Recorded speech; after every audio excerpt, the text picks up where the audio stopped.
अस्सलाम वालेकुम, very good morning, welcome to New Pakistan. मैं हूं आपके साथ अनवर खाबर। नाज़रीन, आज शो के शुरू में हम खेल से जुड़ी एक अहम खबर पर बात करेंगे और वो है ICC women's T20 world cup के एक सनसनीखेज मैच के बारे में, जहां रिवायती हरीफ भारत ने पाकिस्तान को 6 विकेटों से शिकस्त देकर एक बार फिर से अपनी ताकत का सबूत दिया है। इस मैच की तफसीलात आपके साथ शेयर करते हैं। ये मैच दुबई के मैदान में खेला गया, जहाँ पाकिस्तान ने पहले बैटिंग करने का फैसला किया, लेकिन बदकिस्मती से कौमी टीम की बैटिंग लाइनअप में काफ़ी कमजोरियां नजर आई हैं। निदा डार के अलावा किसी भी बैटर ने खातिर-ख्वाह कारकर्दगी नहीं दिखाई। गुल फिरोजा ने 0, सिद्रा अमीन ने 8, उमैमा सुहेल ने 3 और मुनीबा अली ने सिर्फ 17 रन बनाए। कप्तान फातिमा सना भी सिर्फ 13 रन बनाकर आउट हुई। ऑलराउंडर आलिया रियाज ने 4 रन और तूबा हसन ने खाता भी नहीं खोला। निदा डार 28 रन की इनिंग्स खेलने के बाद मैदान से बाहर गईं, जबकि उरूब शाह और निशरा सिंधु बिलतरतीब 14 और 6 रन के साथ नॉट आउट रहीं। पाकिस्तान ने मुकर्रर 20 ओवर्स में 8 विकेटों के नुकसान पर सिर्फ 105 रन बनाए, जबकि भारत की टीम ने हदफ का ताकुब शुरू किया तो उनकी पहली विकेट 18 रन पर गिरी। स्मृति मंधाना सिर्फ 7 रन बनाकर आउट हुई, लेकिन इसके बाद शेफाली वर्मा और जमाइमा रोड्रिगेज ने दूसरी विकेट के लिए 43 रन की शराकतदारी कायम करके टीम को एक मजबूत बुनियाद फराहम की। इसके बाद हमने देखा कि शेफाली ने 32 रन बनाकर आउट हुई वो, जबकि जमाइमा ने 23 रन बनाए। कप्तान हरमनप्रीत कौर ने भी अपनी बैटिंग का शानदार मुजाहरा करते हुए 29 रन बनाए, लेकिन बदकिस्मती से उन्हें रिटायर्ड हर्ट होना पड़ा। आखिर में दीप्ति और सजीवन ने हदफ को कामयाबी से पूरा करके भारत को 6 विकेटों से फाते बनवाया है। और ये मैच हम देख रहे हैं कि एक बार फिर से ये साबित कर रहा है कि भारतीय खवातीन की जो क्रिकेट टीम है वो कितनी मजबूत है, जबकि पाकिस्तान को भी अपने बैटिंग लाइनअप को मजबूत बनाने की बहुत ज़्यादा ज़रूरत है। इस पर आगे चलकर भी हम तफसील से बात करेंगे। सबसे पहले सेहत से जुड़े एक अहम मौजू पर हम बात करने जा रहे हैं। खवातीन के सेहत के मसाइल में से एक मसला जो आजकल सबकी तवज्जो का मरकज़ बन रहा है वो सर्वाइकल कैंसर है। ये मर्ज़ जो रहम के निचले हिस्से को मुतासिर करता है, ये इब्तदाई मराहिल में अक्सर तो खामोशी से बढ़ता रहता है और जैसा कि ख़वातीन को इसकी मौजूदगी का इल्म भी नहीं होता, लेकिन अगर बर वक्त तशख़ीस हो जाए और इसके हवाले से अवेयरनेस हो तो इसकी मदद से ना सिर्फ इससे हम बच सकते हैं बल्कि जो इसका इलाज है वो भी पॉसिबल है। तो हमारा आज का मकसद भी यही है आज के प्रोग्राम में कि हम आपको सर्वाइकल कैंसर के असबाब, अलामात, तशख़ीस और इसकी रोकथाम के बारे में तफसीली मालूमात फराहम करें। ख़ास तौर पर जो HPV वायरस है जो कि इस कैंसर का बुनियादी सबब है, उसकी वैक्सीन के जो फ़वाइद हैं और वो ज़रूरी एहतियाती तदाबीर जिनको अपनाकर हम इस मर्ज़ से ख़ुद को और अपने प्यारों को भी महफूज रखते हैं। हमारे साथ मौजूद हैं मारूफ कंसल्टेंट गायनेकोलॉजिस्ट डॉक्टर सादिया नज़ीर, जो इस मौजू पर अपनी कीमती मालूमात और तजुर्बात हमसे शेयर करेंगी। हम ये जानेंगे कि कैसे हम अपनी ज़िंदगियों को महफूज बना सकते हैं, इस मर्ज़ की बरवक्त तशख़ीस करवाकर ज़िंदगी की तरफ किस तरह से लौट सकते हैं। डॉक्टर साहिबा, बहुत शुक्रिया हमें शो में ज्वाइन करने के लिए। सबसे पहले सर्वाइकल कैंसर का जो बुनियादी सबब है वो क्या होता है, ये किस तरीके से फैलता है?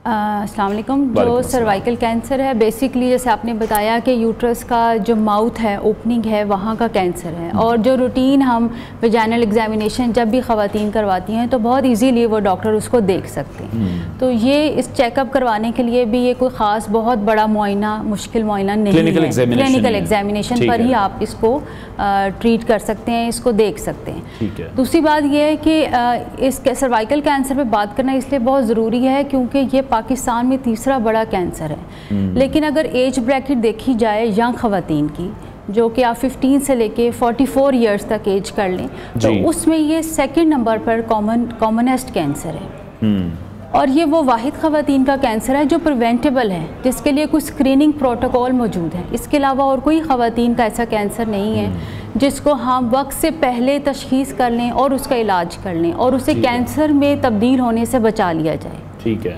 तो 2018 में देखा गया कि पाकिस्तान में एक साल में कोई 5600 से भी ज़्यादा केसेस रिपोर्ट हुए और उनमें से कोई 3800 से ज़्यादा ख़वातीन की डेथ भी हो गई। और अब ये सस्टेनेबल डेवलपमेंट गोल्स जो हैं 2030 में जो हमने अचीव करने हैं, उसके लिए इसको एक सेट बना दिया गया है कि हम इसको कैसे अचीव करेंगे। मतलब ये इतना बड़ा ग्लोबल इशू बन चुका है और पाकिस्तान जैसे लो इनकम कंट्रीज़ या मिडिल इनकम कंट्रीज़ में ये कैंसर बहुत ज़्यादा फैल रहा है। ठीक है। और इसकी बुनियादी वजह आप बता चुके हैं, वो ह्यूमन पैपिलोमा वायरस है। उसकी भी आगे कुछ सब टाइप्स होती हैं। तो उनमें से 16-18 उसकी जो टाइप्स हैं वो ज़्यादा कॉमन है। अच्छा, HPV को अगर हम आसान अल्फाज में बता सकें कि किस किस्म का वायरस है, किस वजह से होता है? हाँ जी, ये वायरस बेसिकली ज़्यादा इसकी कॉज तो सेक्सुअल ट्रांसमिशन ही है। ठीक है। और डेफिनेटली फिर जब सेक्सुअल ट्रांसमिशन है तो जो अनहेल्दी हमारी सेक्सुअल प्रैक्टिसेस हैं, लाइक हमने बहुत अर्ली एज में सेक्सुअल प्रैक्टिस स्टार्ट की, मल्टीपल पार्टनर्स हैं और पहले से कोई और आपकी STIs चल रहे हैं जो कि सेक्सुअली ट्रांसमिटेड इन्फेक्शंस होते हैं। ठीक है। या आप लो सोशो इकोनॉमिक ग्रुप से ताल्लुक़ रखते हैं, सिगरेट स्मोकिंग आप करते हैं, तो ये सारे रिस्क फैक्टर्स हैं। ठीक है। जिससे आप इस वायरस का शिकार होते हैं। और ये नहीं कि वायरस ने हमेशा कैंसर करना है, 90% ये दे गो अवे, सिर्फ 10% ऐसे रह जाते हैं जिससे आप कैंसर में मुब्तला हो सकते हैं। ठीक है। अच्छा, आपने जिस तरह से कहा कि क्लिनिकल एग्जामिनेशन है, और भी कोई स्क्रीनिंग का तरीक़ाकार है? कोई टेस्ट हो? जी बिल्कुल। इसमें इस तरह ये है कि ये कैंसर बनने में, अगर ये नहीं कि आज आपको वायरस का अटैक हुआ है तो कल आपको कैंसर हो जाएगा। ठीक है।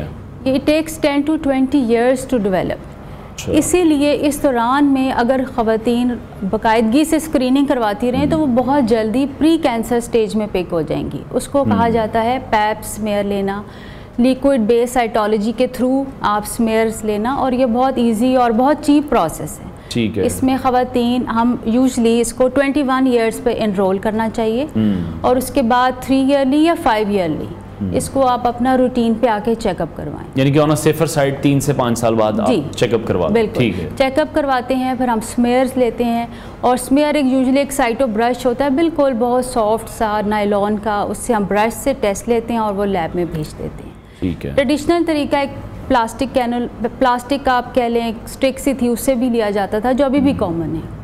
तो अगर आपका टेस्ट नॉर्मल आ रहा है तो आप 3 इयर्स पे शिफ्ट हो सकते हैं और आप इस तरह फॉलो कर सकते हैं खुद। ठीक है। तो एज सून एज आपकी कोई भी उसमें चेंज पिक होती है वो देयर एंड देन ट्रीट हो जाएगी, इससे पहले कि आप कैंसर में अगर आपका कैंसर भी इवन डायग्नोज हो रहा है तो वो यूजुअली फर्स्ट स्टेज का ही होगा। ठीक है। और वो जब आपका वहीं क्योर हो जाएगा तो 80 to 90% उसका क्योर रेट है। ठीक है। अच्छा, मैं स्टेजेस की तरफ ये आ रहा था कि कितनी इसकी स्टेजेस होती हैं, कौन कौन सी स्टेज जो है वो फिर क्योरेबल है?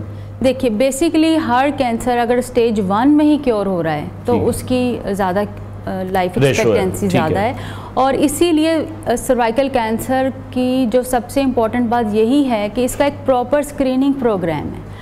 अगर आप इस स्क्रीनिंग प्रोग्राम को फॉलो करते हैं तो आप कैंसर डेवलप होने से पहले, जिसे प्री कैंसर स्टेज कहते हैं, आप उसी में ही पिक हो जाएंगे। ठीक है। आप कैंसर बनेगा ही नहीं। और अगर ज़्यादा से ज़्यादा क्या होगा, फर्स्ट स्टेज का होगा, उसको भी आप ट्रीट कर लेंगे तो आप। हाँ। लेकिन डॉक्टर साहब, जिस तरह से हमारे यहाँ फिर रुझान नहीं है टेस्ट करवाने का, स्क्रीनिंग करवाने का, क्या ऐसी अलामात हैं कि जो अगर आपको फील हो रही हैं तो फिर ताकि लोग फिर टेस्ट की तरफ चले जाएं? बिल्कुल। जो हमारे जैसे कंट्रीज़ हैं जहाँ पे हमारा ये फोकस नहीं है, हमारा गवर्नमेंट का भी नहीं, हॉस्पिटल्स का भी नहीं है, उसमें एटलीस्ट इतनी ख़वातीन को अवेयरनेस ज़रूर होनी चाहिए कि एटलीस्ट 30 से 40 ईयर्स के दरमियान में 1 से 2 बार ज़रूर करवा लें। ठीक है। ठीक है।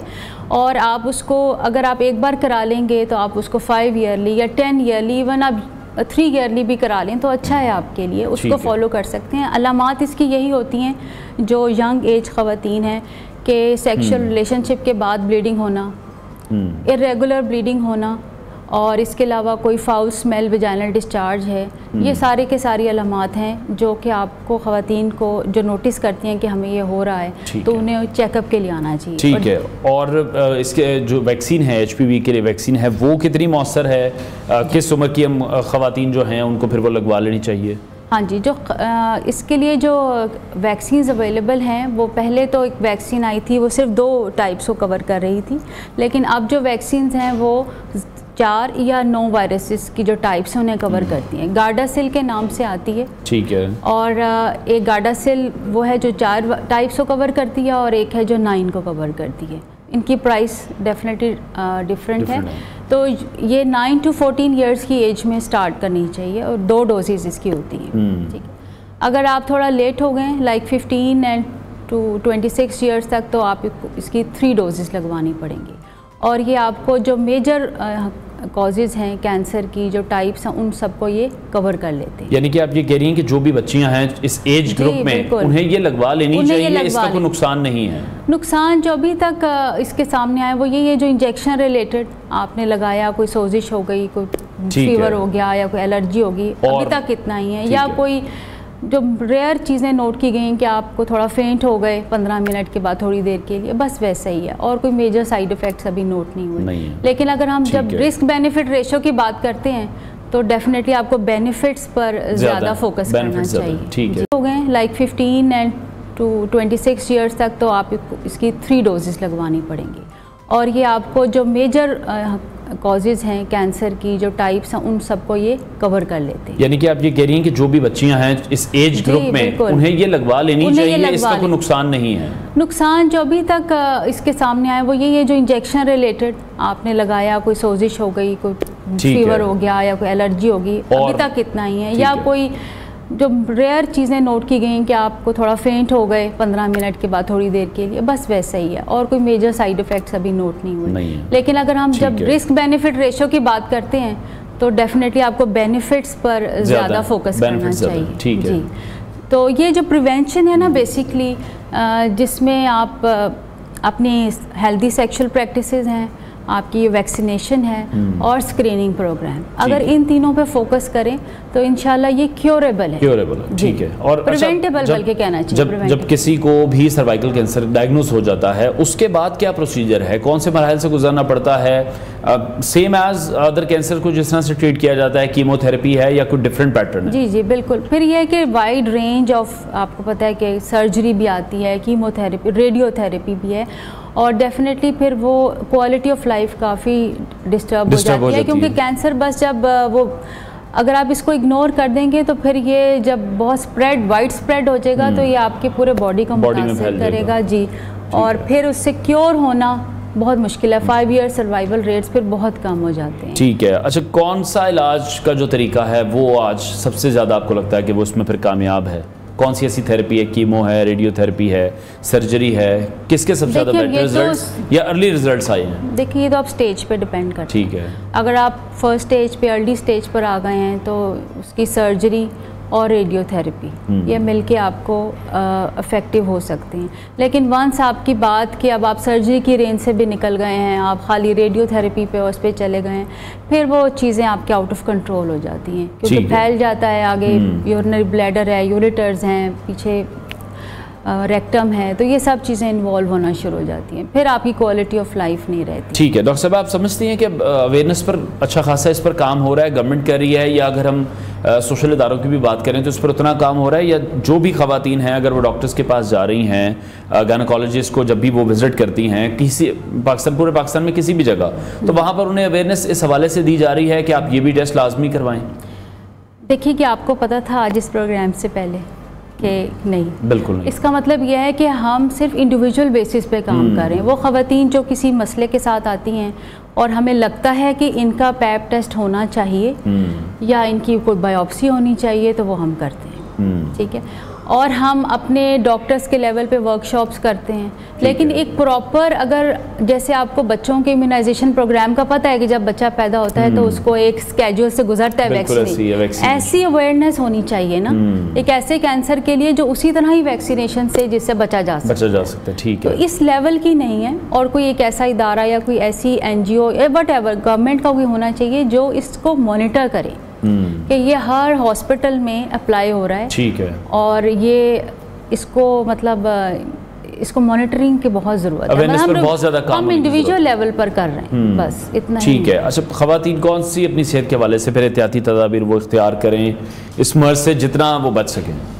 देखिए, वो यही है कि आपको जैसे बताया कि सेक्सुअली ट्रांसमिटेड है, हेल्दी प्रैक्टिसेस होनी चाहिए हस्बैंड वाइफ के अपने, और डिफरेंट लाइक कॉन्डम्स वगैरह जो बैरियर मेथड्स हैं वो यूज़ करने चाहिए अपने रूटीन प्रैक्टिस में। इसके अलावा वैक्सीनेशन पर ही बेसिकली फोकस होगा कि अब जो बच्चियां हैं, मदर्स को, पेरेंट्स को चाहिए कि उनको, इवन बच्चों को भी ये आप वैक्सीनेशन लगवाएं ताकि वो इससे प्रिवेंट हो सकें। और once they are 21 years old तो फिर वो खुद से जो गवर्नमेंट ने प्रॉपर सेट किया हो अपना जो आपका पैप टेस्ट है वो उस प्रोसेस, स्क्रीनिंग प्रोसेस से गुजरते रहें। ठीक है। और ये भी मैं चाहूँगा बताएं क्योंकि ऐसी स्टडीज़ हों जहाँ पर बर वक्त डायग्नोज हुआ है और फिर वो हमने देखा कि उसकी वजह से मसाइल बहुत कम रह गए हैं।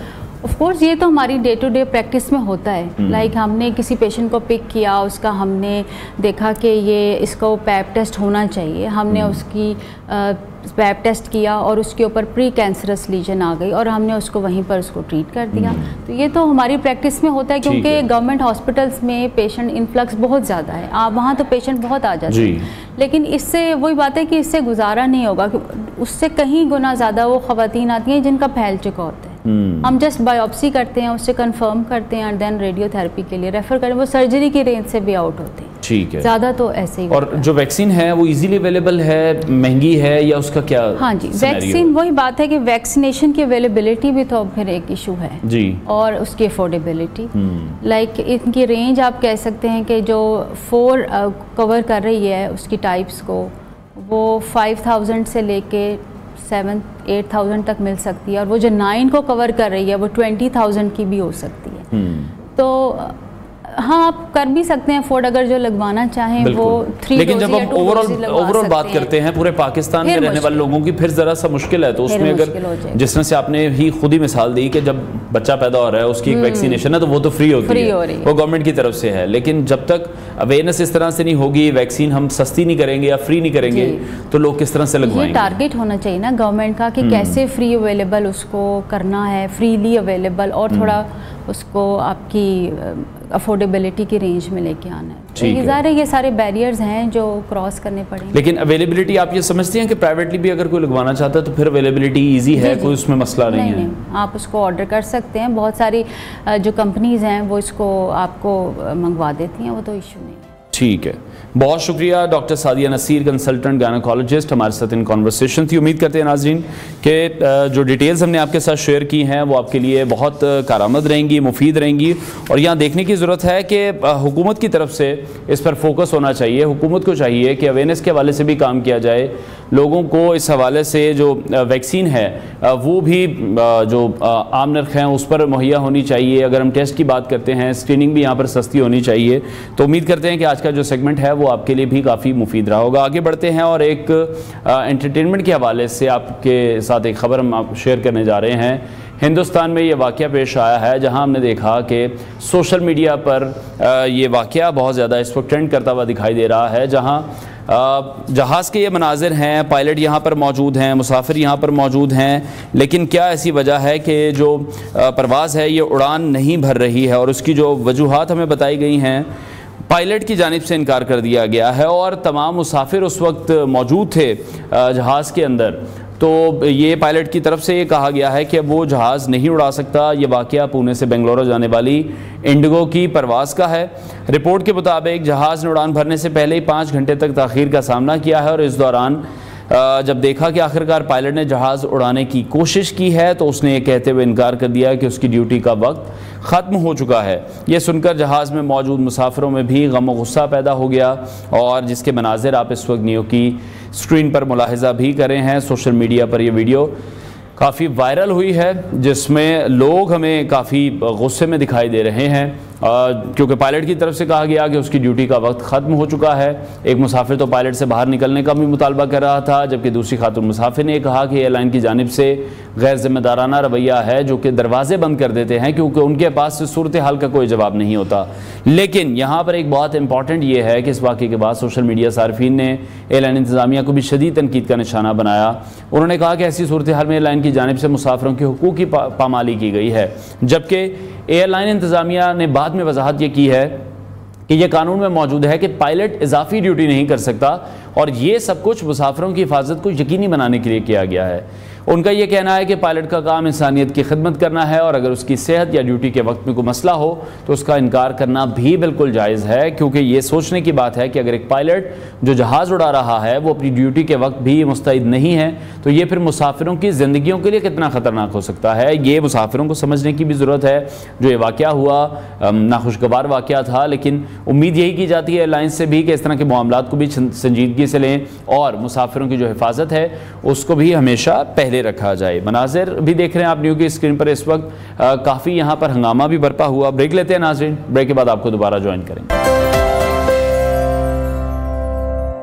Welcome back to New Pakistan. नाज़रीन, आज मुल्क भर में यौम यकजहती फ़लस्तीन मनाया जाएगा और इस हवाले से हम देख रहे हैं कि अपने पैगाम में वज़ीर आज़म शहबाज शरीफ की जानिब से भी कहा गया है कि पूरी पाकिस्तानी अवाम इस वक्त फ़लस्तीन की अवाम के साथ शाना बशाना खड़ी है और जो हालात हम देख रहे हैं कि एक साल से इसराइल की जानिब से फ़लस्तीन में किए गए हैं, अब उसको एक साल अब गुजर चुका है। 7 अक्टूबर 2023 को इन हमलों का आगाज़ किया गया था और उसके बाद से आज की भी अगर हम बात करें, तूफ़ान अल-अक़सा की बात करें, तो एक साल मुकम्मल हो चुका है और इसराइली फ़ौज की मस्जिद और स्कूल पर जो बमबारी है उसका सिलसिला आज भी जारी है। मनाजिर भी आप हमारी स्क्रीन पर इस वक्त मुलाहिज़ा कर रहे हैं। 24 फ़लस्तीनी आज के दिन में भी शहीद किए गए हैं। 24 घंटों के दौरान होने वाले जो इसराइली हमले हैं वहाँ पर कुल 50 अफराद शहीद हो चुके हैं। इसके साथ साथ इसराइल को नए हमले का भी ख़दशा है, डर भी है और गज़ा की सरहद पर हम देख रहे हैं कि इस वक्त फ़ौज भी बढ़ा दी गई है। इस पूरे एक साल का जब हम जायज़ा लेते हैं तो उस दौरान हम देखते हैं कि इसराइल की जानिब से जो ममालिक मौजूद हैं उन पर भी अटैक किए गए हैं। किस तरह से इस्माइल हानिया को ईरान में होते हुए शहीद किया गया है और हिज़्बुल्लाह के सरबराह को जिस तरह से लबनान में शहीद किया गया है और ईरान की तरफ से भी रिटेलिएट किया गया 2 दफ़ा। और अब ये कहा जा रहा है कि इसराइल भी इसका जवाब बड़ी शिद्दत से देने जा रहा है। तो मशरिक़ वस्ता का जो ख़ित्ता है उसमें बहुत ज़्यादा कशीदगी इस वक्त देखने में आ रही है।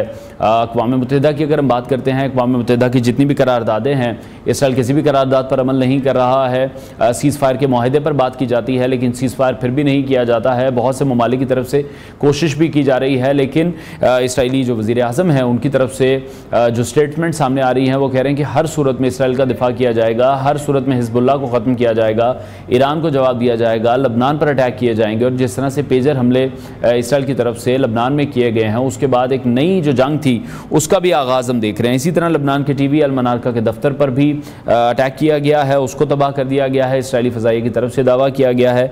और साथ ही साथ शुमाली गज़ा में अक़वाम मुत्तहिदा का जो इमदादी सरगर्मियों से मुतल्लिक़ इदारा है उसके दफ्तर पर भी गोलाबारी की गई है। तो ये तमाम जगह हैं। पहले भी हमने देखा कि मुतासरीन के कैंप्स पर किस तरह से हवाई फायरिंग वहाँ से की जाती रही है, हवाई अटैक्स वहाँ से किए गए हैं। गज़ा ही में अल-ज़ैतून की बात करें, अल-साबरा की बात करें, महलों को भी निशाना बनाया गया जिससे 37 अफराद शहीद हुए हैं और हिज़्बुल्लाह ने जवाबी कार्रवाई भी की है। इसराइली कस्बे किरियात शमूना पर हम देख रहे हैं जिस तरह पर रॉकेट बरसाए गए हैं, 30 से ज़्यादा रॉकेटों के हमले से वहाँ पर आग भी लगी है। तो ये सारी सिचुएशन है जो कि एक साल के अंदर अंदर हमने देखा है कि फ़लस्तीन के साथ क्या हुआ है। Welcome back to New Pakistan. और आज से मुल्तान में शुरू होने वाले पहले टेस्ट मैच में पाकिस्तानी टीम की क़यादत शान मसूद करने जा रहे हैं, जहां पाकिस्तानी टीम ने टॉस जीतकर बैटिंग का फैसला किया है और अहम खिलाड़ी शाहिन अफरीदी और ऑलराउंडर आमिर जमाल की भी टीम में वापसी हुई है। पाकिस्तानी टीम के कप्तान शान मसूद ने इस मौके पर कहा है कि टीम मुकम्मल तौर पर तैयार है और इंग्लैंड के खिलाफ एक नया आगाज़ करने के लिए भी पुरअज़्म है।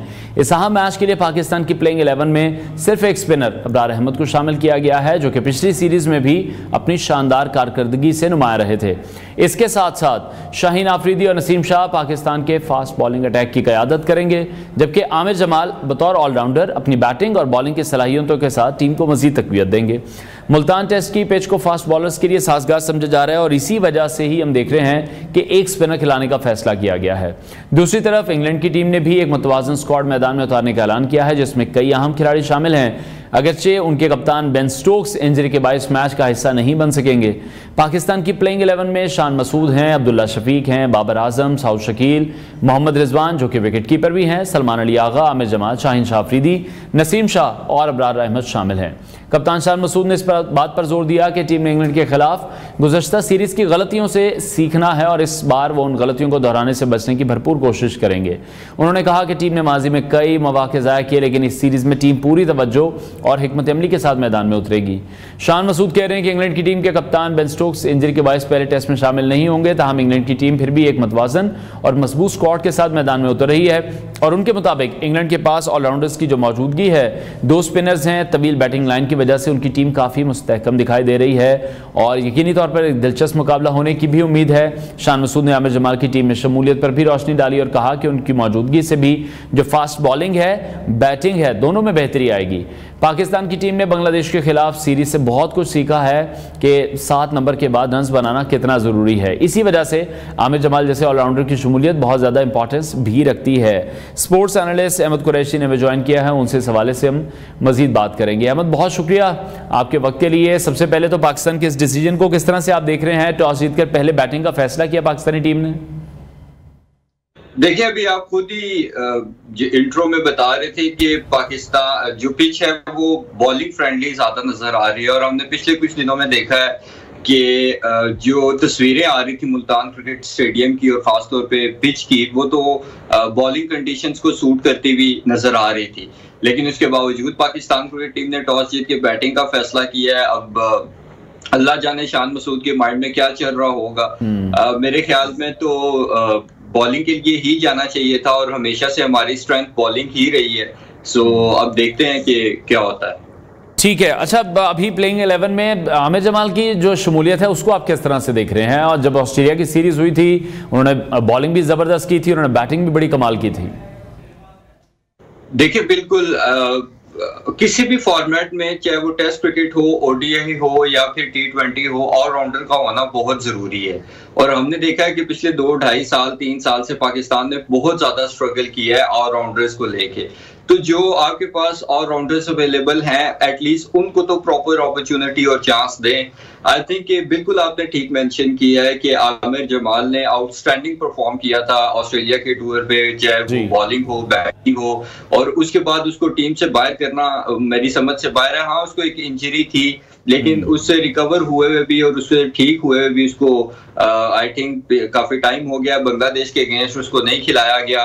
पहले टेस्ट में तो वो बेहतर फील नहीं कर रहा था, लेकिन दूसरे टेस्ट में वो काफी बेहतर फील कर रहा था, फिर भी उसको नहीं खिलाया गया। तो अब उसको खिलाया गया है, तो आई होप कि वो अच्छे से अच्छा परफॉर्म करे, अपनी ऑलराउंड परफॉर्मेंस से पाकिस्तान को इस मैच में एक स्ट्रॉन्ग पोजीशन में लेके जाए। और कॉम्बिनेशन भी अभी तक अगर आप देखें तो ठीक लग रहा है, वही प्लेयर्स हैं जिनको पिछले काफी टाइम से कैरी किया जा रहा है और उन्हीं में ही कॉन्फिडेंस दिखाया गया है। सो आई थिंक कि अब ये प्लेयर्स पे भी रिस्पॉन्सिबिलिटी आती है कि उनको प्रॉपर चांसेस अगर मिल रहे हैं, उन पे कॉन्फिडेंस दिखाया जा रहा है, तो वो फिर इस कॉन्फिडेंस को जो है वो रिस्पेक्ट दें और अपना जो टैलेंट है उसको भी दिखाएं और कोशिश करें कि अपनी टॉप नॉच की परफॉर्मेंसेस दे ताकि पाकिस्तान ये सीरीज जीत सके। ठीक है, अच्छा, जिस तरह से अहमद आप भी ये कह रहे हैं कि बहुत टाइम से हम देख रहे हैं यही वो टीम है जो घुमा फिरा कर हमें T20 में भी नजर आती है, वनडे में भी नजर आती है और टेस्ट मैचेस में भी नजर आती है। बिल्कुल आप ठीक कह रहे हैं कि अब प्लेयर्स को भी ये साबित करने की जरूरत है कि वो टीम को अच्छे तरीके से लेकर चल सकते हैं, पाकिस्तान को कोई सीरीज जिता भी सकते हैं, क्योंकि एक लंबा अरसा गुजर चुका है। एशिया कप के बाद से पाकिस्तान ने कोई खातिर खा कारकर्दगी हासिल नहीं की है, जिसमें वनडे वर्ल्ड कप भी है, T20 वर्ल्ड कप भी है, न्यूजीलैंड की सीरीज भी है, बांग्लादेश के साथ भी टेस्ट सीरीज है। आपको क्या लग रहा है चैंपियंस कप फिर क्यों करवाया गया? उन प्लेयर्स को कब शामिल किया जाएगा, उन्हें कब मौका दिया जाएगा, या इट विल टेक टाइम? देखिए, चैंपियंस कप मुझे और आपको बेवकूफ बनाने के लिए कराया गया, लेकिन हम दोनों नहीं बने। अच्छी बात ये है जी। और शोशा जैसे सर्जरी वाला शोशा छोड़ा गया था, ये एक शोशा छोड़ा गया। देखिए, मैं तो लास्ट टाइम भी जब आपसे बात हुई थी यही कह रहा था कि चैंपियंस कप कराने की तुक क्या बनती है जब आपकी ओडीआई और T20 सीरीज दी है, आप 2 टेस्ट मैचेस बांग्लादेश से आ रहे हैं और अब इंग्लैंड के साथ आपकी सीरीज है। तो चैंपियंस कप कराने से और इससे भी सोने पे सुहागा ये कि आपका कप्तान बांग्लादेश से वाइट वॉश होने के बाद प्रेस कॉन्फ्रेंस में कहता है कि हम इस वजह से हारे हैं और हमारे प्लेयर्स इस वजह से नहीं परफॉर्म कर सके क्योंकि हमने रेड बॉल क्रिकेट कितने अरसे से नहीं खेली। तो बेहतर नहीं था चैंपियंस कप वाला टोपी ड्रामा कराने के बजाय आप 2 या 3 व्हाइट बॉल के इंटर टीम मैचेस करा लेते और रेड बॉल के इंटर टीम मैचेस करा लेते, जिसमें ये प्लेयर्स एक दूसरे के अगेंस्ट खेलते, कहीं ना कहीं तैयारी में काफी हेल्प मिल जाती है सीरीज के लिए। लेकिन पीसीबी में माशाल्लाह एक से एक रस्तू बैठा हुआ है और पाकिस्तान क्रिकेट बोर्ड और पाकिस्तान क्रिकेट टीम इस वक्त वो कश्ती बन चुकी है कि जो भी चेयरमैन और मैनेजमेंट आता है वो मजीद ही कुलाड़ियों से इसमें सुराख करते जा रहे हैं, बजाय जो ऑलरेडी सुराख हुए हुए थे उनको बंद करके इस कश्ती को बचाने की कोशिश कर रहे हैं। और ये तब होता है जब आप अपने आप को बहुत एक्स्ट्रा ऑर्डिनरी स्मार्ट और एक्स्ट्रा ऑर्डिनरी एफिशिएंट समझो, आपको पता टकेगा भी ना हो लेकिन आप ये समझो मैं बहुत बड़ा अरस्तू हूँ। तो इस मुल्क में भी खैर और बोर्ड में भी ऐसे ही लोग हमेशा से आए हैं जो रस्तू समझते रहे अपने आप को और मजीद इस कश्ती को डुबाने में। लेकिन अहमद स्पेसिफिकली आप कुछ बता सकेंगे? जैसे शान मसूद ने तो कहा था कि रेड बॉल क्रिकेट हमने एक अरसे से नहीं खेली, ये एक बुनियादी वजह है। अभी भी इंग्लैंड के खिलाफ अभी जब सीरीज खेलने वो जा रहे हैं तो उन्होंने गुज़श्ता सीरीज की गलतियों का जिक्र किया। आप क्या समझते हैं सबसे जो अहम गलती थी वो क्या थी जिससे शायद पाकिस्तानी टीम ने सबक लिया हो? 2 गलतियां मेजर और उसी की वजह से हम 2-2.5 साल से हार रहे हैं। और पहले तो हम बड़ी टीम्स के अगेंस्ट एक्सपोज होते थे, ऑस्ट्रेलिया इंग्लैंड हमें घर में हरा के चली जाती थी, उस वक्त हमने अकल नहीं की, सही डिसीजन मेकिंग नहीं की। तो अब हमें छोटी टीम्स भी एक्सपोज करना शुरू कर दिया, छोटी टीम्स में भी, और हम उनके अगेंस्ट भी एक्सपोज होते हैं, जैसे जिम्बाब्वे, अफगानिस्तान, यूएस। दो बेसिक वजूहात ये हैं कि आपके प्लेयर्स का जो एक एटीट्यूड है वो बहुत नॉन सीरियस है, क्योंकि उनको ये पता है कि 2-2.5 साल से हमने नहीं परफॉर्म किया, हम टीम से बाहर नहीं हुए, तो हमें कोई बाहर नहीं कर सकता, हम बहुत बड़े हैं। देखें, पाकिस्तान है तो ये सारे क्रिकेटर्स हैं, पाकिस्तान नहीं है तो इनमें से कोई भी नहीं है। क्रिकेट यहीं पे रह जानी है, क्रिकेटर्स आते जाते रहते हैं, पाकिस्तान ने भी इंशाल्लाह यहीं पे रहना है, पाकिस्तान क्रिकेट ने भी यहीं पे रहना है, क्रिकेटर्स आते जाते रहते हैं, क्रिकेटर्स की कोई बड़ी बात नहीं है, इनको ये चीज सोचने की जरूरत है। दूसरा, आपकी यूनिटी नहीं है। देखें, आप अगर आपके अंदर यूनिटी है, आप अपना लगन से खेलते हैं, आप अपना पैशनेट होके खेलते हैं, और आपकी ये कोशिश होती है कि मैं अपना 100% बेस्ट दूं, नॉन सीरियस एटीट्यूड नहीं होता, तो आपकी परफॉर्मेंस फिर बांग्लादेश जैसी होती है। डिस्पाइट इसके कि वो हमारे सामने कुछ भी नहीं थे एक तरह से टेस्ट क्रिकेट में, लेकिन उसके बावजूद वो आए क्योंकि उनकी यूनिटी थी, उनका सीरियस एटीट्यूड था, उन्होंने अपने मुल्क के लिए जान मारी, और उसका रिजल्ट ये हुआ वो हमें व्हाइट वॉश करके चले गए। तो ये जो प्लेयर्स को एक गुमान है ना कि हम जो है सिर्फ हम ही पूरी दुनिया में निराले हैं जो क्रिकेट खेल रहे हैं, और हमसे बड़ा तो कोई दुनिया में स्टार है नहीं, इस एटीट्यूड को मेरे ख्याल में इनके खिलाफ एक्शन लेने या इनको टीम से बाहर करने, इस सबसे ज्यादा इनकी काउंसलिंग की बहुत ज्यादा जरूरत है। क्योंकि ये बेसिकली जो ज्यादातर क्रिकेटर्स आते हैं ये मीडियोकर तबके से आते हैं, ये जब आते हैं खेलते हैं, ओवरनाइट के स्टार्स बन जाते हैं, पैसे की रेल पेल देखते हैं, तो ये समझते हैं कि बस हम ही हैं दुनिया में और तो कोई नहीं है। तो इनकी काउंसलिंग की बहुत ज्यादा जरूरत है, एंड आई होप कि इस तरह का एटीट्यूड और नॉन सीरियसनेस इस सीरीज में इस पर भी काम किया जाए। ठीक है, अच्छा, दूसरी तरफ पाकिस्तानी टीम में जब फास्ट बॉलिंग की हम बात करें या स्पिन बॉलिंग की बात करें, इसके दरमियान कुछ बैलेंस अब आपको दिखाई दे रहा है? अबरार अहमद जिस तरह उन्हें एडप्ट किया गया है, एक अच्छा बॉलिंग अटैक आप समझते हैं पाकिस्तानी टीम के पास इस वक्त मौजूद है? बिल्कुल, एक डिसेंट कॉम्बिनेशन है, फास्ट बॉलर्स भी हैं, स्पिनर भी आपका वो है जो मिस्ट्री स्पिनर है, और पूरी दुनिया की टीम्स अपने मिस्ट्री स्पिनर्स को कैरी करती हैं, सिर्फ बेंच पे बिठा के एक मुल्क से दूसरे मुल्क नहीं घुमाती। इसी तरह बैटिंग भी देखें अगर, तो मुझे तो अभी तक जो मैंने पाकिस्तान की प्लेइंग 11 देखी है, मुझे बड़ा डिसेंट स्क्वाड लगा है, और आपके यही टॉप प्लेयर्स हैं, यही टॉप परफॉर्मेंस रहे हैं पिछले कुछ अरसे में। सिर्फ नॉन सीरियस एटीट्यूड था, उसकी वजह से जैसे मैंने ऑलरेडी मेंशन कर दिया है। तो मेरे ख्याल में कि अब इन प्लेयर्स पे ये रिस्पॉन्सिबिलिटी है कि इन पे कॉन्फिडेंस दिखाया है कोचिंग स्टाफ ने, टीम मैनेजमेंट ने, कि इन्हीं को ही हमने इस सीरीज में लेके चलना है, तो इनको भी थोड़ा सा एहतियात करनी चाहिए। फिर होम कंडीशंस का फायदा उठाएं, अगर आप होम कंडीशंस में भी नहीं जीत सकते तो फिर आपने कहाँ जीतना है। ठीक है, अच्छा, दूसरी तरफ शान मसूद की कैप्टनसी के हवाले से बात कर लेते हैं। कैप्टनसी में भी उनके ज़्यादा फ्लॉज देखने में आए हैं। बांग्लादेश से जिस तरह से आसान सीरीज़ ही तस्वुर की जा रही थी, एक्सपेक्ट की जा रही थी, वो भी हम हार गए हैं। ऑस्ट्रेलिया से सीरीज़ भी हार कर आए हैं। वो तो चलें, एक बहुत ही मुश्किल प्लेटफॉर्म है जो कि साबिक प्लेयर्स भी कहते हैं कि जो भी कप्तान वहाँ पर जा रहा है वो उसके लिए बड़ा नुकसानदेह साबित हो सकता है, और वो हुआ भी। बीइंग अ कैप्टन या बीइंग अ इंडिविजुअल प्लेयर आप किस तरह से देख रहे हैं? उनकी अपनी परफॉर्मेंस भी कोई बेहतर नहीं है, बहुत से लोग ये भी कहते हैं कि अगर कैप्टन ना हो तो इनकी तो टीम में जगह भी नहीं है। देखिए, शान मसूद को जब कैप्टन अपॉइंट किया गया था उस वक्त मेरे ख्याल में वो सही डिसीजन था, और मैं भी इसका हिमायती था। मैंने डिफरेंट चैनल्स पर भी ये बात की थी कि शान मसूद को होना चाहिए कैप्टन। उसकी वजह ये थी कि शान मसूद का जो काउंटी का एक ट्रैक रिकॉर्ड था एज अ प्लेयर और एज अ कैप्टन, वो बहुत जबरदस्त था उस वक्त। शान मसूद की कप्तानी में शान मसूद की जो टीम है वो सेमीफाइनल भी खेली, एक फाइनल भी खेली। उस एक आध मैच में शान मसूद रिप्रेजेंट नहीं कर सके थे, नेशनल ड्यूटी की वजह से वापस आ गए थे।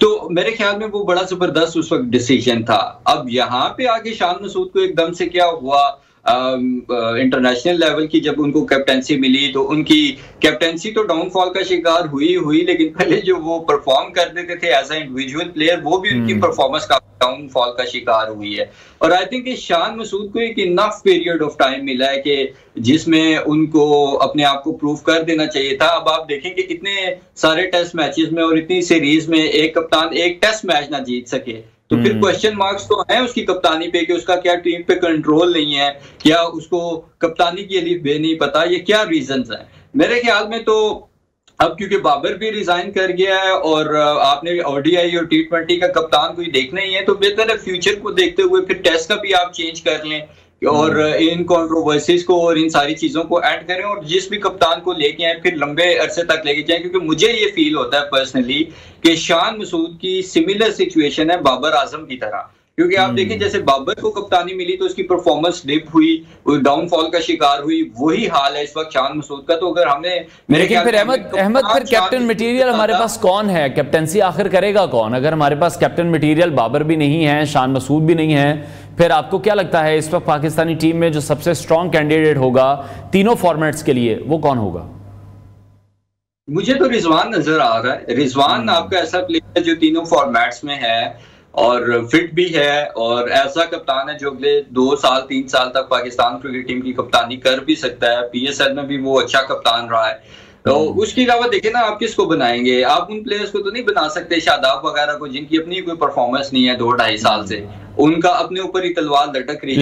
लेकिन सोशल मीडिया पर हम देख रहे हैं एक बड़े लॉबी है, बड़े जबरदस्त तरीके से वो काम करी शादाब की कैप्टनसी के हवाले से, और सोशल मीडिया का बड़ा इन्फ्लुएंस रहता है पाकिस्तान क्रिकेट बोर्ड के डिसीजंस पर।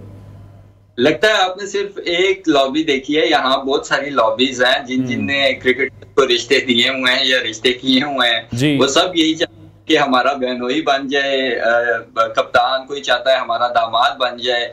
आई थिंक ये पाकिस्तान क्रिकेट टीम और पाकिस्तान क्रिकेट बोर्ड कम और वो जो है ना एक कोई खानदानी टसल और खानदानी लड़ाई ज्यादा नजर आ रही है। तो मेरा नहीं ख्याल कि ये चीजें ठीक है, आपकी बात ठीक है, लेकिन वो सिलेक्शन की हद तक जो डिजिटल मीडिया या सोशल मीडिया या आम आवाम की राय है वो बहुत इंपॉर्टेंट होती है। सिलेक्शन में कहीं ना कहीं PCB आता है अंडर प्रेशर, लेकिन कप्तानी को लेके, क्योंकि कप्तानी एक कोई खाला जी का घर नहीं है, एक बहुत बड़ा डिसीजन होता है और हमने लेकिन ये बहुत बड़ा डिसीजन वनडे वर्ल्ड कप के बाद लिया गया। शाहिनशाह अफरीदी को जिस तरह कप्तानी दी गई, न्यूजीलैंड के दौरे के बाद जिस तरह से कप्तानी ली गई, वो किसके प्रेशर में हुआ या वो किसके कहने पर फिर हुआ?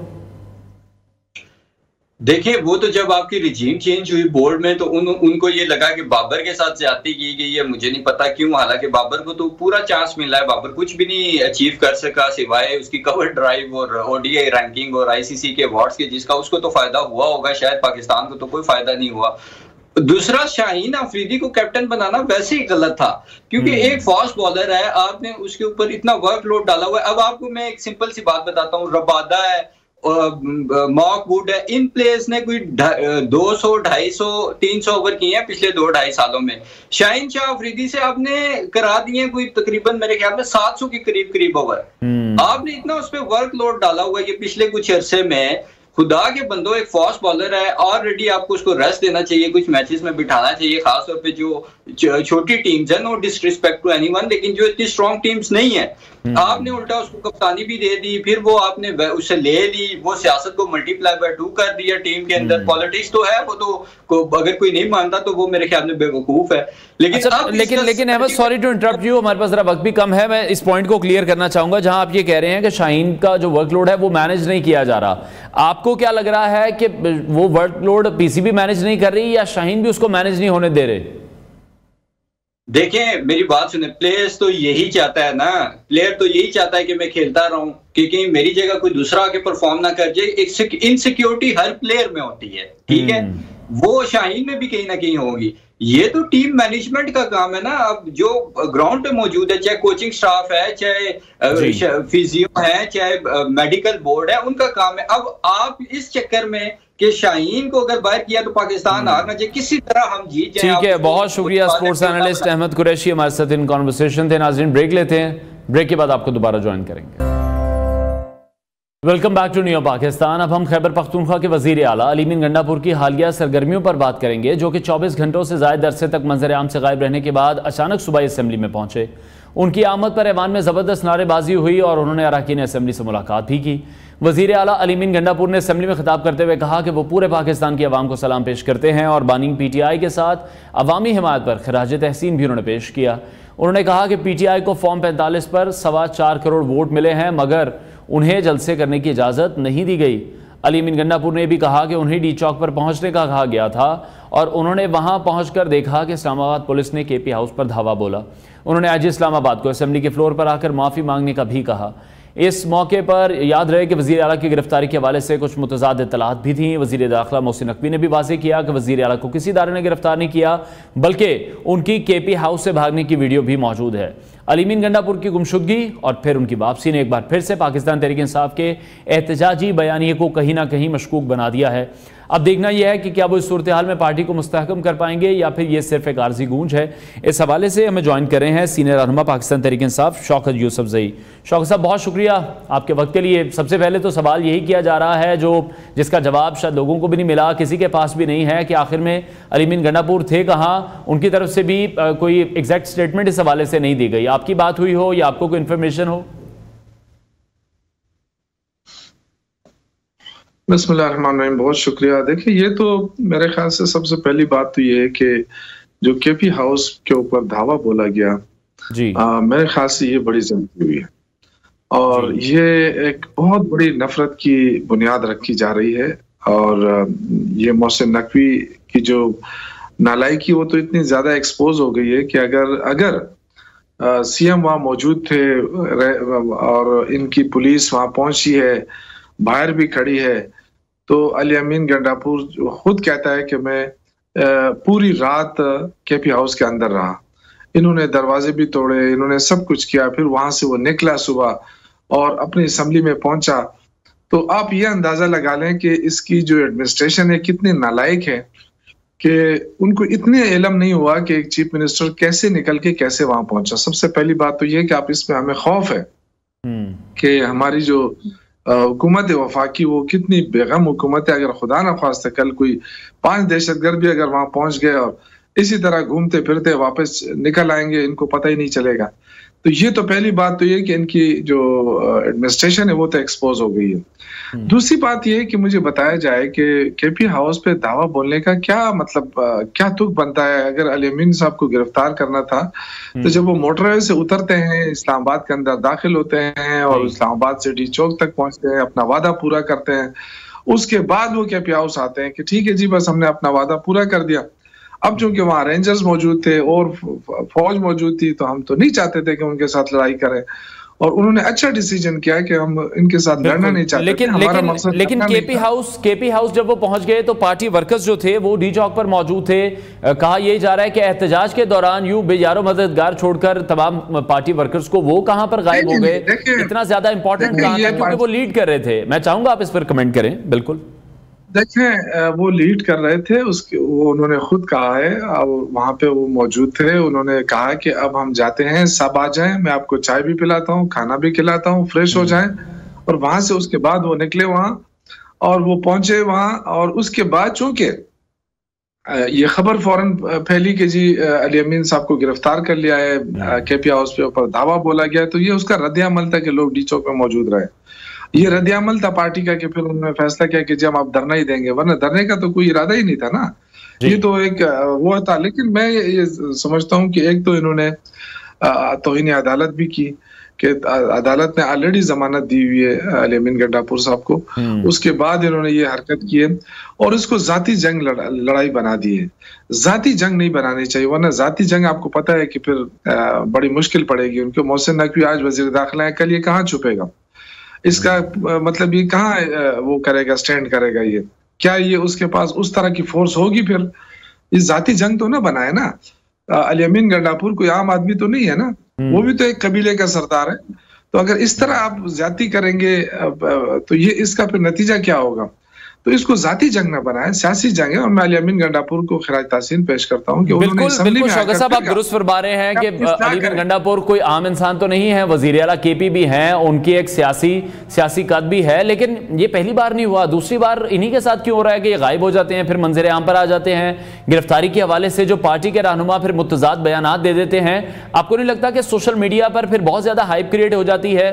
ऐसा लगता है कि ये किसी सियासी खेल का हिस्सा है? देखिए, एक तो होती है कन्फ्रंटेशन की सियासत कि आप आके लड़ाई लड़ें, और जाहिर है उनके पास भी वर्कर होते हैं, अगर वो ये चाहें कि जी लड़ें तो एक आधा घंटा लड़ाई तो हो सकती है ना। लेकिन वो नहीं चाहते हैं कि अपने वर्करों को भी खराब करें, इसलिए कि एक तरफ रियासत की लड़ाई है ना, रियासत के वसाइल है जी, तो रियासत के वसाइल के साथ हम नहीं लड़ना चाहते। हम तो चाहते हैं कि हम अपना एहतजाज रिकॉर्ड कराएं। तो आप मुझे बताएं कि इसमें क्या वो है, कोई सियासी पाबंदियां लगी हैं इस मुल्क के अंदर? मार्शल लगा हुआ है क्या? हमसे पहले सियासी जमातों ने एहतजाज नहीं किया? अगर हम एहतजाज करने, अब ये तो साबित किया हमने ना कि हम पुरअमन है। अगर हम पुरअमन ना होते, बिल्कुल सॉरी टू इंटरप्ट यू, एहतजाज करना यकीनी तौर पर हर पार्टी का हक है। पाकिस्तान तहरीक इंसाफ का भी उतना ही हक है जितना माजी में तमाम पार्टीज का था।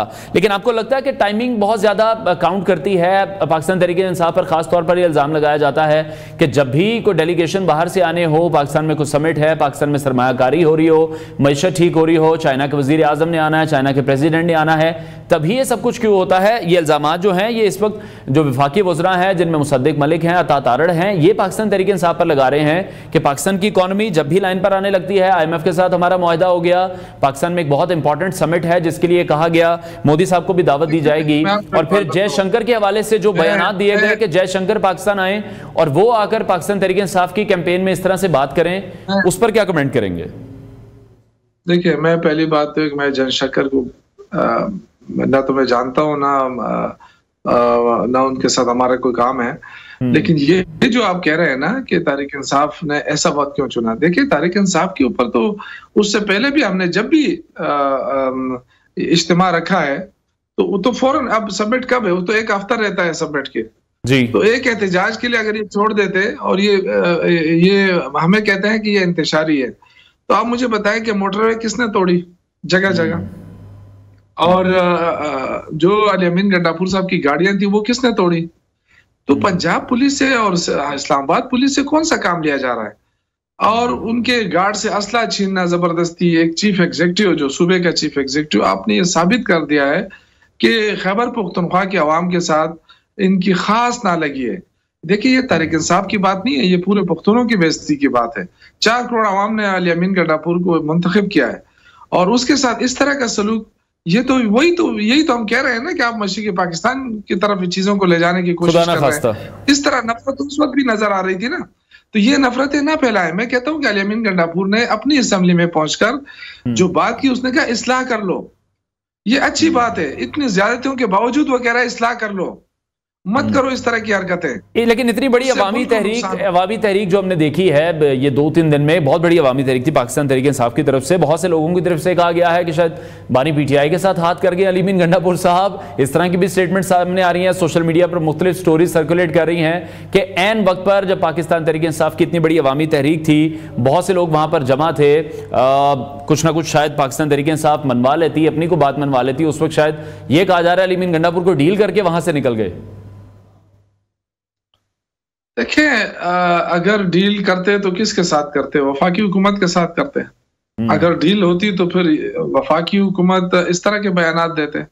मैं आपको एक चीज बताऊं कि अगर इस मुल्क को अपने और चलाना है और सियासत को जिंदा रखना है, जमहूरियत को कायम रखना है, तो सबसे पहली बात तो ये कि फॉर्म 47 की गवर्नमेंट जो वो सस्टेन नहीं कर सकती। आप देखें इनके वज़रा साहबान कितना इश्तियाल दिलाते हैं इस मौके पर कि कितनी मुश्किलात हैं इस मुल्क के लिए।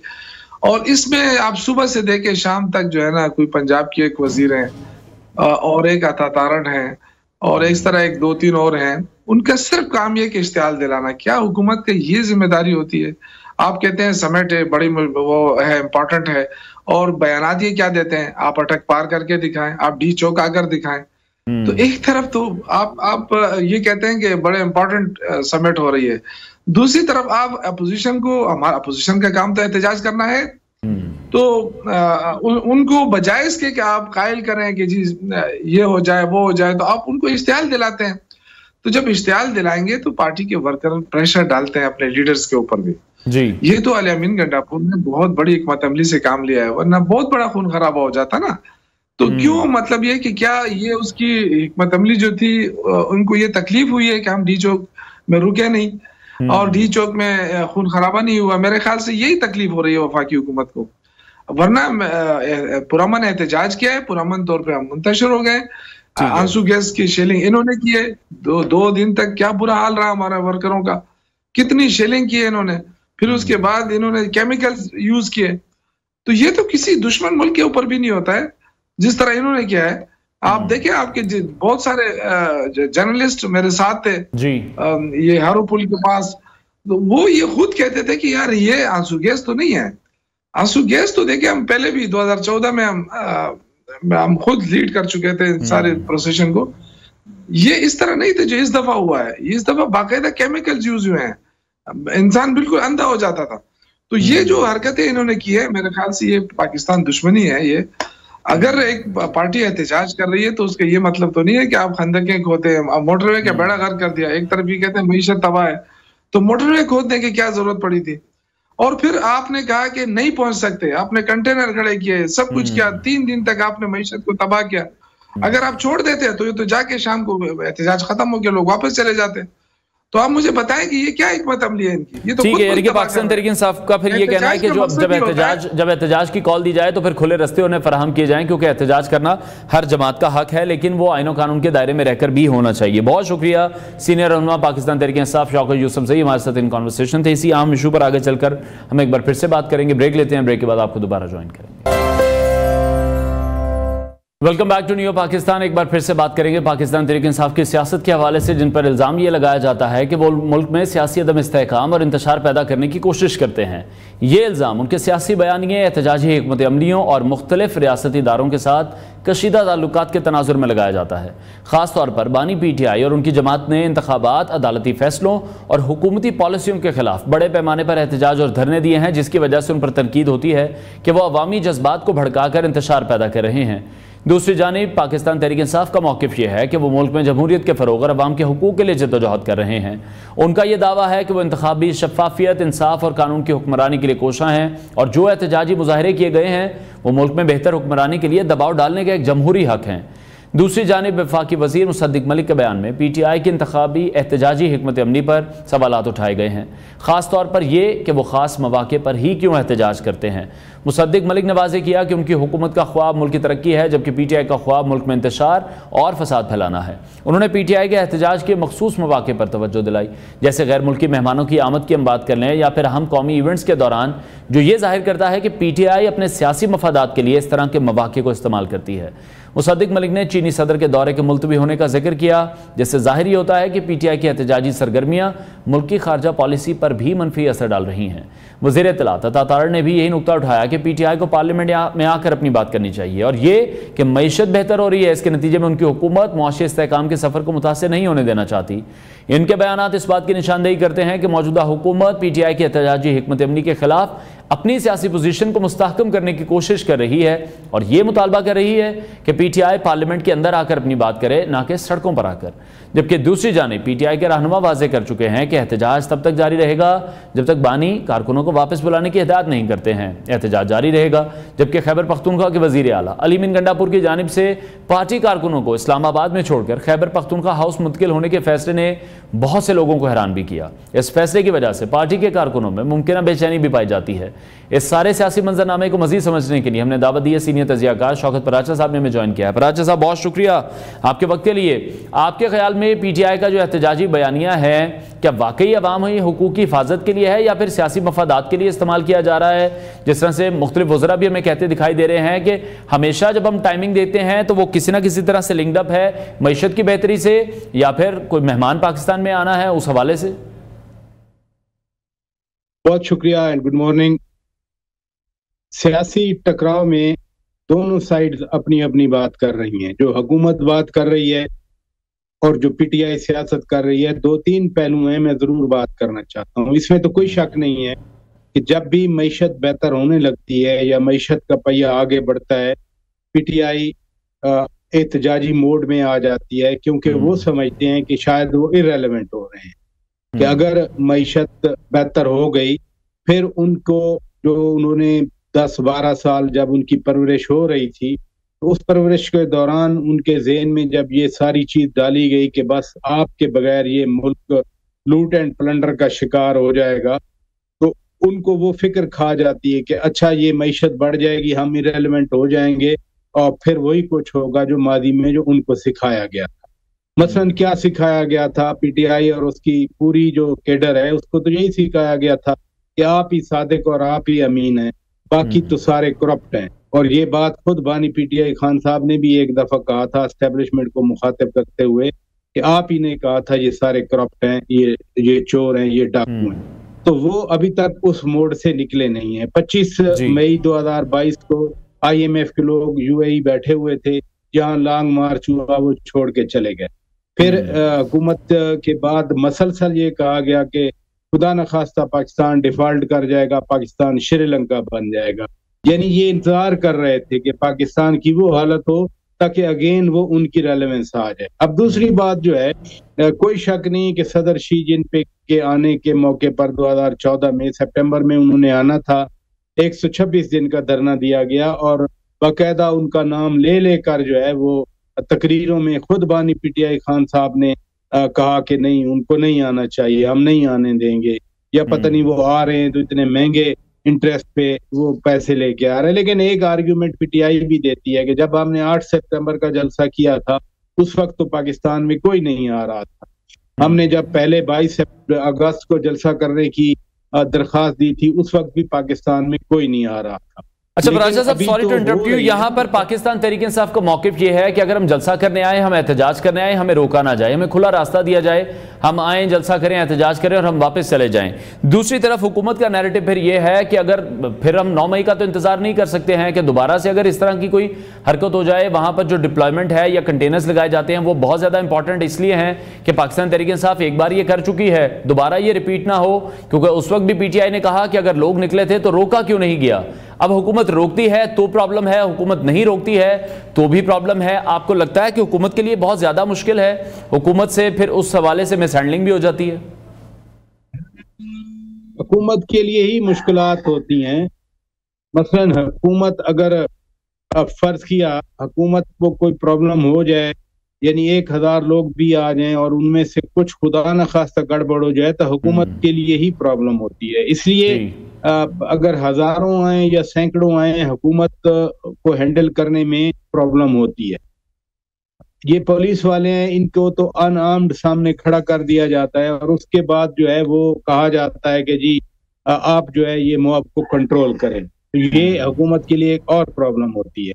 लेकिन बात ये है कि 9 मई का आपने भी रेफरेंस दिया, PTI 2-3 बार ये साबित कर चुकी है। जब आए थे 2014 में 126 दिन, कौन सा मुल्क है जिसकी सुप्रीम कोर्ट, जिसकी नेशनल असेंबली, जिसकी FBR, जिसका वजीर आजम को ऑफिस ब्लॉक कर दिया जाए और वहां पर जजेस को भी सुप्रीम कोर्ट के बैक डोर से आना चाहिए। चूंकि उस वक्त 2014 में सरपरस्ती हासिल थी तो किसी ने कुछ नहीं कहा था। अभी तो सूरत हाल और है ना, अब कौन आने देता है। यानी आपने देखा अली अमीन खान गंडापुर आए थे ये हुकूमत गिराने के लिए या पता नहीं क्या करने के लिए कि हम मुल्क को हकीकी आज़ादी देकर रहेंगे। खान साहब ने यही हदायत दी थी, उल्टा वो डी चौक जो है वो आर्टिकल 245 के तहत फौज के हवाले करवा के चले गए। तो ये अगर उनकी हकीकी आज़ादी है तो सुभान अल्लाह, फिर तो हर एक को ये आज़ादी मिल जानी चाहिए। ठीक है, लेकिन दूसरी तरफ जो अली अमीन गंडापुर साहब गायब हुए, फिर KP असेंबली से मिले जाके, इस पर क्या कमेंट करेंगे आप? ये पहली बार नहीं हुआ, ये पहले भी हो चुका है, अब ये दूसरी बार रिपीट हो रहा है। ऐन वक्त पर ऐसा क्या होता है कि अली अमीन गंडापुर साहब गायब हो जाते हैं तमाम लोगों को छोड़कर, और ये जो 2-3 दिन का एहतजाज हमने देखा, बहुत बड़ी एक अवामी तहरीक भी थी, बहुत ज़्यादा उन्हें क्रिटिसाइज इस हवाले से किया जा रहा है और किसी को समझ नहीं आई कि वो कहाँ गए, क्यों गए। अभी तक उन्होंने उसकी क्लैरिफिकेशन भी नहीं दी, क्योंकि कहा यही जा रहा था उन्हें गिरफ्तार कर लिया गया है। उस हवाले से हमने देखा एक अलग कैंपेन सोशल मीडिया पर चल रही थी, अब वो सामने आ गए हैं, तब भी लोग कंफ्यूजन का शिकार हैं। कोई कंफ्यूजन नहीं है। जो वजीर दाखिला मोहसिन नकवी साहब ने पहले दिन बात की थी कि न हमने उन्हें अपने पास रखा है न किसी इदारे के पास हैं, तो वो बात अल्टीमेटली क्लियर हुई। जो बात सेनेटर फैसल वाडा साहब ने की थी कि वो डिग्गी में बैठ के फरार हो गए, निकल गए यानी इधर से, वो बात ठीक हो गई ना। वक्त के वजीर दाखिला, मैं रात को अपने शो में भी ये बात कर रहा था, उस वक्त तो मेरा 8 बजे शो होता है, उस वक्त वो गंडापुर साहब अपीयर नहीं हुए थे असेंबली में। तो मैं उस वक्त भी कह रहा था कि जब वजीर दाखिला, वक्त के वजीर दाखिला एक बात करें और ऑन रिकॉर्ड हो तो वो जिम्मेदारी होती है, वजीर दाखिला की वो जिम्मेदाराना बात होती है, और वही हुआ। सो कोई कंफ्यूजन नहीं थी, वो रूपोश हुए या कुछ। लेकिन आपको लगता है कंफ्यूजन इस वजह से भी हो गई कि KP हाउस पर जब अटैक किया गया वो बड़ी वजह थी कंफ्यूजन की? कोई कंफ्यूजन नहीं थी। गंडापुर साहब को मालूम था कि वो खुद जा रहे हैं और उन्होंने रात को कहा भी, उल्टा ललकार कर कहा, चैलेंज देकर कहा कि जी मैं तो आए ना मुझे पकड़े। ये जो प्रोपेगेंडा पीटीआई की तरफ से किया जा रहा था, ये अगेन एक दुनिया को मैसेज दिया जा रहा था कि देखें जी हमारा जो एक सूबे का भी चीफ मिनिस्टर है उसका भी हमें पता नहीं है। अब इसको क्लब करें जो पाकिस्तान के खिलाफ प्रोपेगेंडा करते हैं ये ह्यूमन राइट्स वाले, कि यहाँ गुमशुदगी होती है, यहाँ पर जबरदस्ती लापता किया जाता है, जबरी गुमशुदगी की बात कर रहा हूँ, उससे क्लब करें कि अच्छा पाकिस्तान तो ऐसा मुल्क है जहाँ पर एक फेडरेटिंग यूनिट यानी एक अमरीकी रियासत हो या भारत का एक स्टेट हो जाए, पाकिस्तान का सूबा होता है, तो उस सूबे के वजीर आला भी इस तरह से गुम किए जा सकते हैं, उनको किडनैप किया जा सकता है या उनको बगैर बताए कहीं रखा जा सकता है। बेसिक प्लानिंग तो ये थी कि मुल्क को बदनाम किया जाए। वो हर वक्त करते रहते हैं ये सारे एहतजाज, दुनिया को खत लिखने, IMF को खत लिखने, अमरीकी कांग्रेस वालों से खत लिखवाने, ये क्या है सारा। जो मैं पहली बात कर रहा था कि उनके नजदीक सिर्फ ये है कि बस हम हैं, हमारी रेलेवेंस है, हम ही सारा कुछ हैं, बाकी जो है वो सब इस मुल्क में कचरा है। पवित्र भी हम हैं, सादिक भी हम हैं, अमीन भी हम हैं, हुक्मरानी के अहल भी हम हैं और मुल्क का बेड़ा गर्क करने के अहल भी हम। लेकिन ये तमाम जो एपिसोड हुआ आप क्या देख रहे हैं, ये फिर किस वजह से किया गया? और उसके बाद पाकिस्तान तहरीक इंसाफ की जो एहतजाजी हिकमत अमली थी वो आपको लग रहा है कितनी खराब हो गई? और मुल्क की जो सियासी फजा है उसमें से हमने देखा जितनी मजीद कशीदगियां पैदा हो चुकी है। देखें जो पीटीआई का मामला है ना, वो तो खान साहब जो कहेंगे वो करेंगे। वो चाहे अली अमीन खान कुछ कर लें, कुछ कह दें, बैरिस्टर गौहर खान कुछ कर लें, कुछ कर दें, जितनी असद कैसर साहब कुछ कह लें। देखें ना, असद कैसर साहब ने कहा अगवा कर लिया गया। भाई एक आप फॉर्मर स्पीकर हैं, आप एक जिम्मेदाराना पोजीशन पे रहे हैं। उमर अयूब साहब ने कहा कि जी उनको गिरफ्तार कर लिया गया है। आप लीडर ऑफ द अपोजिशन है, even today as we speak वो कौमी असेंबली में लीडर ऑफ द अपोजिशन। आप पहले कंफर्म तो करें, अपने बंदे से तो पूछें। यानी आज पीटीआई को सवाल गंडापुर साहब से करना चाहिए कि भाई हमें तो बता देते। अब वो कह रहे हैं कि मैं 12 जिले क्रॉस करके मेरी जेब में पैसे भी नहीं, मैं वापस आया। अगर आप इधर ही मिलके आ जाते वापस तो पता तो रहता, आपके बारे में फिक्र तो रहना होती, आपकी वजह से मुल्क तो बदनाम ना होता। ये जो कुछ 24 घंटे हम खुद परेशान थे ऑनेस्टली, बिल्कुल एक chaos क्रिएट किया गया। मैं रात को गवर्नर खैबर पख्तूनख्वा फैसल करीम खान कुंडी को अपने शो में बुलाया हुआ था। मैं उनसे यही बात कर रहा था कि भाई आपके सूबे के सरबराह चीफ एग्जीक्यूटिव 24 घंटे से ज्यादा उनका पता नहीं है, तो आपके लिए परेशानी होनी चाहिए बहैसियत आईनी सरबराह सूबे के। लेकिन वो तो यही कह रहे थे कि वो खुद साख्ता रूपोशी का शिकार है और फिर उन्हीं की बात दुरुस्त साबित हुई। लेकिन शौकत साहब, आपको नहीं लगता कि बचपन में भी हमें कहानी सुना करते थे, शेर आया, कहीं अली अमीन गंडापुर साहब के साथ फिर यही ना हो जाए? पहले भी एक बार हो चुका है, 2 बार भी हो चुका है, फिर इन पर कोई यकीन भी नहीं करेगा, तीसरी बार तो कोई एतमाद करेगा इन पर? या जिस तरह से एक अवामी तहरीक को ये लीड करते हुए निकले थे, अब लोग इनके पीछे आएंगे जो उन्होंने किया? मैंने गुजारिश की कि लोग इनके पीछे नहीं आते, लोग बैरिस्टर गौहर खान के पीछे भी नहीं आते, लोग असद कैसर साहब के पीछे भी नहीं आते, लोग उमर अयूब खान साहब के पीछे भी नहीं आते।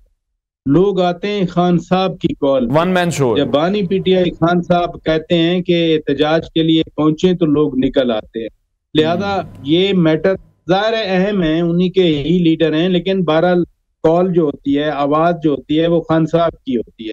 कल अली अमीन खान गंडापुर नहीं होंगे तो आतिफ खान हो जाएंगे, सहराम खान हो जाएंगे, कोई और हो जाएंगे। लेकिन यह है कि बात तो खान साहब की कॉल होती है, उस पे लोग आते हैं। वो चाहे डी चौक की बात कर दें, वो स्वाबी की बात कर दें, वो मनसेरा की बात कर दें। आदम खान स्वाति साहब भी गिरफ्तार हुए कल रात को, वो भी एक जुलूस लेके आए थे। वो किसकी कॉल थी? वो अली अमीन खान से ज्यादा खान साहब की कॉल। ठीक है, तो आपके ख्याल में आइंदा चंद महीनों में आपको किस तरह से पाकिस्तान तहरीक इंसाफ की जो सियासी हिकमत अमली है वो किस तरह से दिखाई दे रही है? हुकूमत के साथ तो मुज़ाकरात वो किसी सूरत में नहीं करना चाहते। देखिए, अभी तो 2 ऑब्जेक्टिव उन्होंने दिए हुए थे जो हुकूमत कह रही थी रादर के, एक तो 15-16 अक्टूबर को शंघाई ताउन तंजीम का इजलास है। बैरिस्टर गौहर खान ने कहा कि 15-16 को कुछ नहीं होगा, मैं यकीन दिलाता। दूसरी बात आईनी तरमीम के हवाले से है। वो रात को भी मुस्लिम लीग का, पीपल्स पार्टी का डेलीगेशन गया था मौलाना फजलुर रहमान साहब के पास, और आज मौलाना फजलुर रहमान आएंगे ऐवान सदर में। अब इमेजिन करें, ऐवान सदर में सदर दरदारी साहब होंगे, मियां नवाज शरीफ साहब होंगे और मियां मौलाना फजलुर रहमान साहब होंगे। मैं बड़े अरसे से इस विजुअल की तलाश में था कि मुझे एक छत के नीचे ये तीनों नजर आए। फलस्तीन की कॉन्फ्रेंस तो होगी, इसमें कोई शक नहीं है। गदा के साथ भरपूर इजहार यकजहती होगा पाकिस्तान के आला तरीन सतह पर, लेकिन ये तीन लोग जिनकी मैं बात कर रहा हूँ, अकाबरीन जिनको मैं लेट 80s से अब तक पाकिस्तान की सियासत में उसी तरह देख रहा हूँ, कभी अपोजिशन में, कभी हुकूमत में, कभी बहुत बड़ी मेजॉरिटी में, कभी मुस्लिम लीग नून के पास 14 सीटें भी रह चुकी हैं एक बार 2002 की असेंबली में 14 या 16 सीटें। इसी तरह पीपल्स पार्टी के पास पंजाब में एक वक्त था कि एक रहीम यार खान में सीट थी, एक पिंडी में या गुजरात में सीट थी, बस। लिहाजा ऊंच नीच कहना चाह रहा हूँ, ऊंच नीच ये देख चुके हैं। आज ये तीनों फिर इकट्ठे बैठेंगे। मैं सच्ची बात है, ये हो सकता है जब ये तीनों की अलहदा मुलाकात हो उसमें तो मुझे विजुअल ना मिले, लेकिन आज का दिन बड़ा अहम है। तो पीटीआई जो है वो अगर आईनी तरमीम रुकवाना चाह रही थी तो आज का दिन इस हवाले से अहम है कि सदर दरदारी यानी पीपल्स पार्टी, मियां मोहम्मद नवाज शरीफ यानी मुस्लिम लीग नून, मौलाना फजलुर रहमान यानी जेयूआई आज क्या करते हैं, क्या सोचते हैं बैठकर, ये बड़ी इंपॉर्टेंट डेवलपमेंट हो। बहुत शुक्रिया सीनियर तजिया का शौकत पराचा साहब, हमारे साथ इन कॉन्वर्सेशन थे। पाकिस्तान तहरीक इंसाफ की एहतजाजी हिकमत अमली क्या होगी ये तो अभी देखना बाकी है, लेकिन जो पिछले 2-3 दिन का हमने एपिसोड देखा, जिस तरह से केपी वजीर आला अली मीन गंडापुर खुद साख्ता रुपोशी के बाद मंजर आम पर आए हैं, केपी असम्बली में जिस तरह से पहुंचे हैं, उसका किसी को फ़ायदा हुआ हो ना हुआ हो, उसका पाकिस्तान को बहुत ज़्यादा नुकसान होता हुआ हमें दिखाई दे रहा है। एक केओस पूरी दुनिया में क्रिएट हुआ कि पाकिस्तान में एक अहम सूबा है, उसके चीफ मिनिस्टर हैं, वो किस तरह से गायब हो सकते हैं। इल्ज़ाम जो है वो हुकूमत पर लगाया जा रहा था कि गिरफ्तार कर लिया गया है। पीटीआई के मुतादिद रहनुमा ये कहते दिखाई दे रहे थे कि अली बिन गंडापुर को अगवा कर लिया गया है, लेकिन ये पहली बार नहीं हो रहा, ये दूसरी बार हो रहा है। अली बिन गंडापुर के साथ वो खुद साख्ता रुपोश होते हैं, खुद ही मंजर आम पर आ जाते हैं, केपी असम्बली में पहुंचे हैं, लेकिन क्लैरिफिकेशन पीटीआई की तरफ से या अली बिन गंडापुर साहब की तरफ से अभी तक ये सामने नहीं आई है कि आखिर वो कहाँ थे, उन्हें अगवा किया गया था, उन्हें हिरासत में लिया गया था, या वो खुद से कहीं रुपोश होकर बैठे हुए थे। तो ये तमाम सवाल हैं जो कि पाकिस्तान तहरीक इंसाफ अभी तक उनका जवाब नहीं दे पाई है। और अगर मुल्क की मईशत को हम देखते हैं तो वो टाइमिंग बहुत ज़्यादा इंपॉर्टेंट है कि कौन सा ऐसा वक्त का इंतखाब किया जाता है जब पाकिस्तान में हम देखते हैं कि मईशत जो है वो बेहतरी की तरफ जा रही है। हम 2014 के धरने की बात कर लें या आज की सिचुएशन को भी देख लें, बहुत इंपॉर्टेंट डेलीगेशन है जो कि पाकिस्तान विजिट करने हैं उस समिट के लिए जिसका इंतजार किया जा रहा था। चाइना के वज़ीर आज़म आ रहे हैं, उसके बाद हिंदुस्तानी वज़ीर आज़म को भी दावत दी गई थी, लेकिन इस तमाम तर सिचुएशन के बाद क्या पोर्ट्रे किया जा रहा है, टाइमिंग बहुत ज़्यादा इंपॉर्टेंट है। वफाकी वज़रा की जानिब से भी ये इल्ज़ाम आयद किया जा रहा है कि पाकिस्तान तहरीक इंसाफ जो वक्त को देखती है कि हुकूमत अगर किसी बेहतर राह की तरफ जा रही है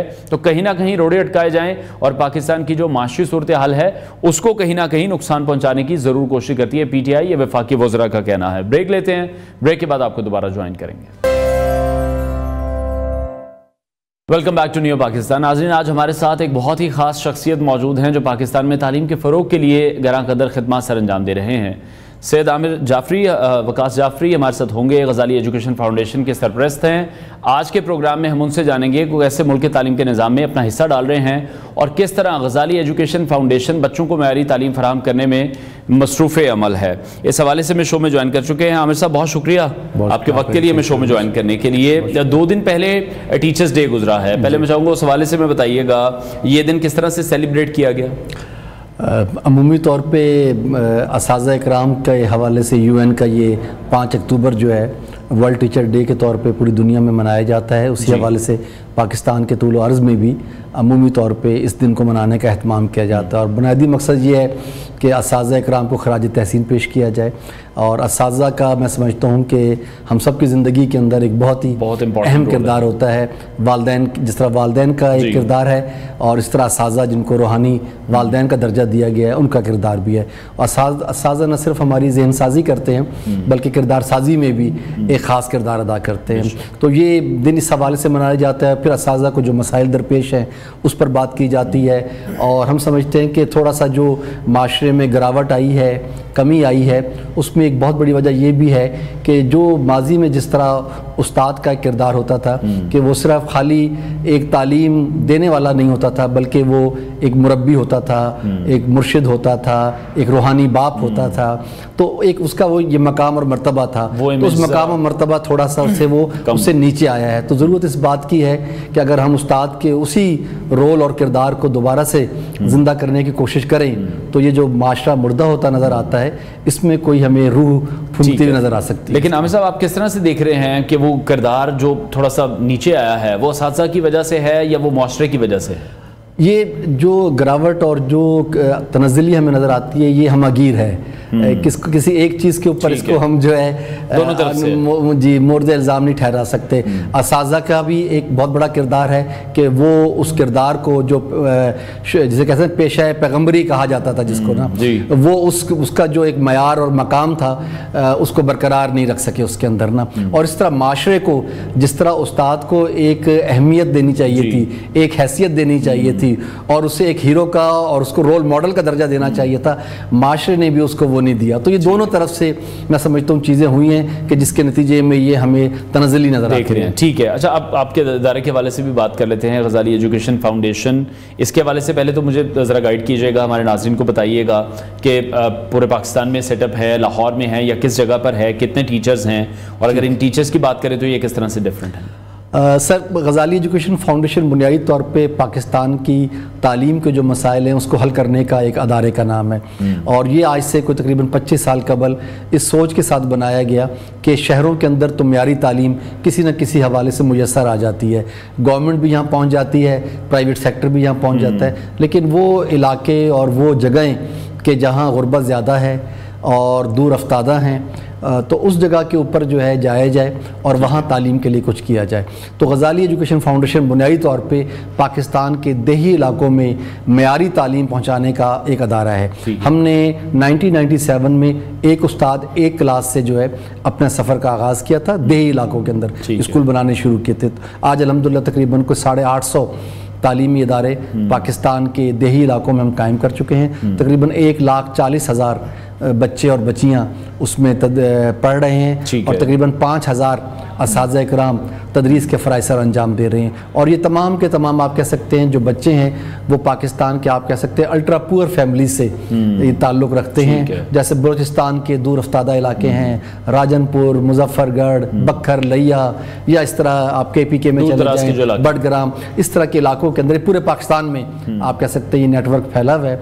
और इसके साथ साथ फिर हम अपने इन्हीं गाँव देहातों में स्पेशल बच्चे हैं जिनको हम कैटर करते हैं और उनको अपने नॉर्मल स्कूलों में लाके हम पढ़ाने का एहतमाम करते हैं। तो इस वक्त जो है हज़ारों ऐसे बच्चे और बच्चियां जो ज़हनी या माजूरी का शिकार हैं, ज़हनी या जिस्मानी माजूरी का शिकार हैं, वो भी गज़ाली एजुकेशन फाउंडेशन के नेटवर्क में अपना तालीम का सिलसिला जारी रखे हुए हैं। अच्छा, इस तरह और भी कई प्रोजेक्ट हमारे साथ 1997 से ये स्टार्ट हुआ, तो ऑलमोस्ट 27 साल हो चुके हैं। ठीक है, तो इस 27 साल के सफ़र में किस तरह से इन तमाम चीज़ों को मैनेज किया गया, किन बुनियादों पर बच्चों को पढ़ाया जाता है, फ़ीस है नहीं है, उनकी जो बुक्स हैं उनका बंदोबस्त किस तरह से किया जाता है, असातिज़ा की जो सैलरी है वो किस तरह से पे की जाती है? बुनियादी तौर पर जिस तरह मैंने आपको फिगर आपके सामने रखी है कि आपको अंदाज़ा हो गया होगा कि काफ़ी एक बड़ा नेटवर्क और लेकिन इसका आगाज़ बड़ा हम्बल था जी। एक उस्ताद एक क्लास से हमने 22 स्कूल शुरू किए थे एक कमरे से, तो आहिस्ता आहिस्ता हम अब 1,40,000 तक चले गए हैं। और हमने फ़ीस स्ट्रक्चर है, पहले 50 रुपये फ़ीस थी इसकी, जब हमने स्टार्ट किया था हमारा ख्याल था कि तालीम के लिए कुछ ना कुछ खर्च करना चाहिए वालिदैन को, क्योंकि पाकिस्तान में बहुत फ्री चीज़ करें तो वो बहुत फार ग्रांटेड ले ली जाती है उसके अंदर ना। और अब ये फ़ीस जाके ऑन एवरेज कोई 400 रुपये तक पे चली गई होगी। लेकिन यहाँ पर मैं बताना ज़रूरी समझता हूँ कि तकरीबन 50% बच्चे बच्चियाँ वो होंगे हमारे नेटवर्क में जो 1 रुपया भी फ़ीस नहीं देते, यानी इतने गरीब हैं। कई दफ़ा सीज़न के साथ फ़ीस देते हैं, फसल की कटाई होगी तो फिर फीस मिले, लेकिन हमने रखा हुआ है कि भाई आप, चूँकि हम कहते हैं आप सिगरेट कम पी लें, आप रस्म रवाज पे कम खर्च कर लें, लेकिन तालीम पे कुछ ना कुछ खर्च करें। और आज के दौर में 400 रुपया तो जी आप कुछ ना कुछ इसके अंदर जो है खर्च करें, और इसकी हम तरगीब भी देते हैं और एहतमाम भी करते हैं इसके लिए कि वालिदैन को चाहे वो कितने भी गरीब क्यों ना हो, उन्हें कुछ ना कुछ कंट्रीब्यूट एजुकेशन के अंदर, चूँकि इसकी वैल्यू और एक इसकी एक वर्थ है। तो एक तो ये वाला निज़ाम है। उसके अलावा हम पाकिस्तान से बाहर जो डायस्पोरा है हम उसके पास जाते हैं, और वो माशाल्लाह बड़े पाकिस्तान, आपको मालूम है लोग बड़े जेनरस हैं और इसमें वो सपोर्ट करते हैं। बहुत अच्छी सपोर्ट हमें पाकिस्तान से भी और पाकिस्तान से बाहर से भी इसके लिए भी आती है। इस तरह हुकूमत पंजाब है, हुकूमत सिंध है, KP के गवर्नमेंट है, बलूचिस्तान गवर्नमेंट है, ये भी हमारे साथ इसमें पार्टनर बनते हैं। चूँकि देखिए जो तालीम का इस वक्त सूरत हाल है, हमें उसको बैकड्रॉप को समझने की ज़रूरत है, और वही सूरत हाल ये है कि इस वक्त हम एक बड़े अच्छे खासे चैलेंज से गुजर रहे हैं। आप तो अभी अपने जो रोज़मर्रा के चैलेंज से भी आप गुफ्तगू कर रहे थे, मुजाहरे हो रहे हैं, सड़कें बंद हैं, ये पैनिक हो गया, वो हो गया। लेकिन देखें एक बहुत ही सीरियस इशू है कि पाकिस्तान में इस वक्त एजुकेशन का एक बहुत बड़ा मसला है, और अगर हम सब जो बैठे हैं और जो लोग सुन रहे हैं, हम सब चाहते हैं पाकिस्तान तरक्की याफ्ता हो जाए, हम सब चाहते हैं पाकिस्तान खुशहाल हो जाए, ये सब हमारा ख्वाब है, हमारी ख्वाहिश है, लेकिन ये मुमकिन नहीं है हमारा उस वक्त तक कि जब तक हम अपना जो निज़ाम है एजुकेशन तालीम उसको बेहतर नहीं करेंगे। तो आप ये 26 मिलियन बच्चों की हम बात करते हैं, 2 करोड़ 62 लाख के करीब बच्चे जो स्कूल से इस वक्त बाहर हैं, जब तक हम उन्हें नहीं पढ़ाएंगे, सिस्टम में लेकर नहीं आएंगे, तो चीज़ें बेहतर नहीं होंगी, और उसके बाद भी नई generation day by day add up उसमें होती है। देखिए ये ज़रूरी है कि ये सवाल जो आपने रखा है इसके ऊपर बहुत ही सैर हासिल और ज़िंदा बहस की जाए कि देखिए ये बच्चे हमारे अपने हैं। मैं आपका अगर कोई बच्चा है और अगर स्कूल नहीं जाता और वो तालीम से दूर है किसी भी वजह से, तो आपको कितनी तकलीफ होगी। आपको अगर खाना पीना सब कुछ है लेकिन वो स्कूल नहीं जाता, उसे दिल नहीं करता स्कूल जाने का, या भेजने के काबिल नहीं है, या पसंद नहीं करते, तो जिंदगी की एक बहुत बड़ी नेमत से आप महरूम है। एजुकेशन जो है ये एक बहुत बड़ी नेमत है, ये सबसे बड़ा ह्यूमन राइट का जो है ये आप कह सकते हैं हिस्सा है इसका ना। आपने अपने 3 करोड़ बच्चों को उससे महरूम रखा हुआ है, ठीक है, उसके लिए कोई एफर्ट भी नहीं हो रही, उसके लिए कोई कैंपेन भी नजर नहीं आ रही, उसके लिए अच्छा हुकूमत के पास वसाइल नहीं है, हुकूमत के पास वसाइल नहीं है, तो फिर कैसे ये काम होगा। जितने देर ये बच्चे स्कूल से बाहर रहेंगे, स्कूल और उनका दरमियान फासला बढ़ता चला जाएगा।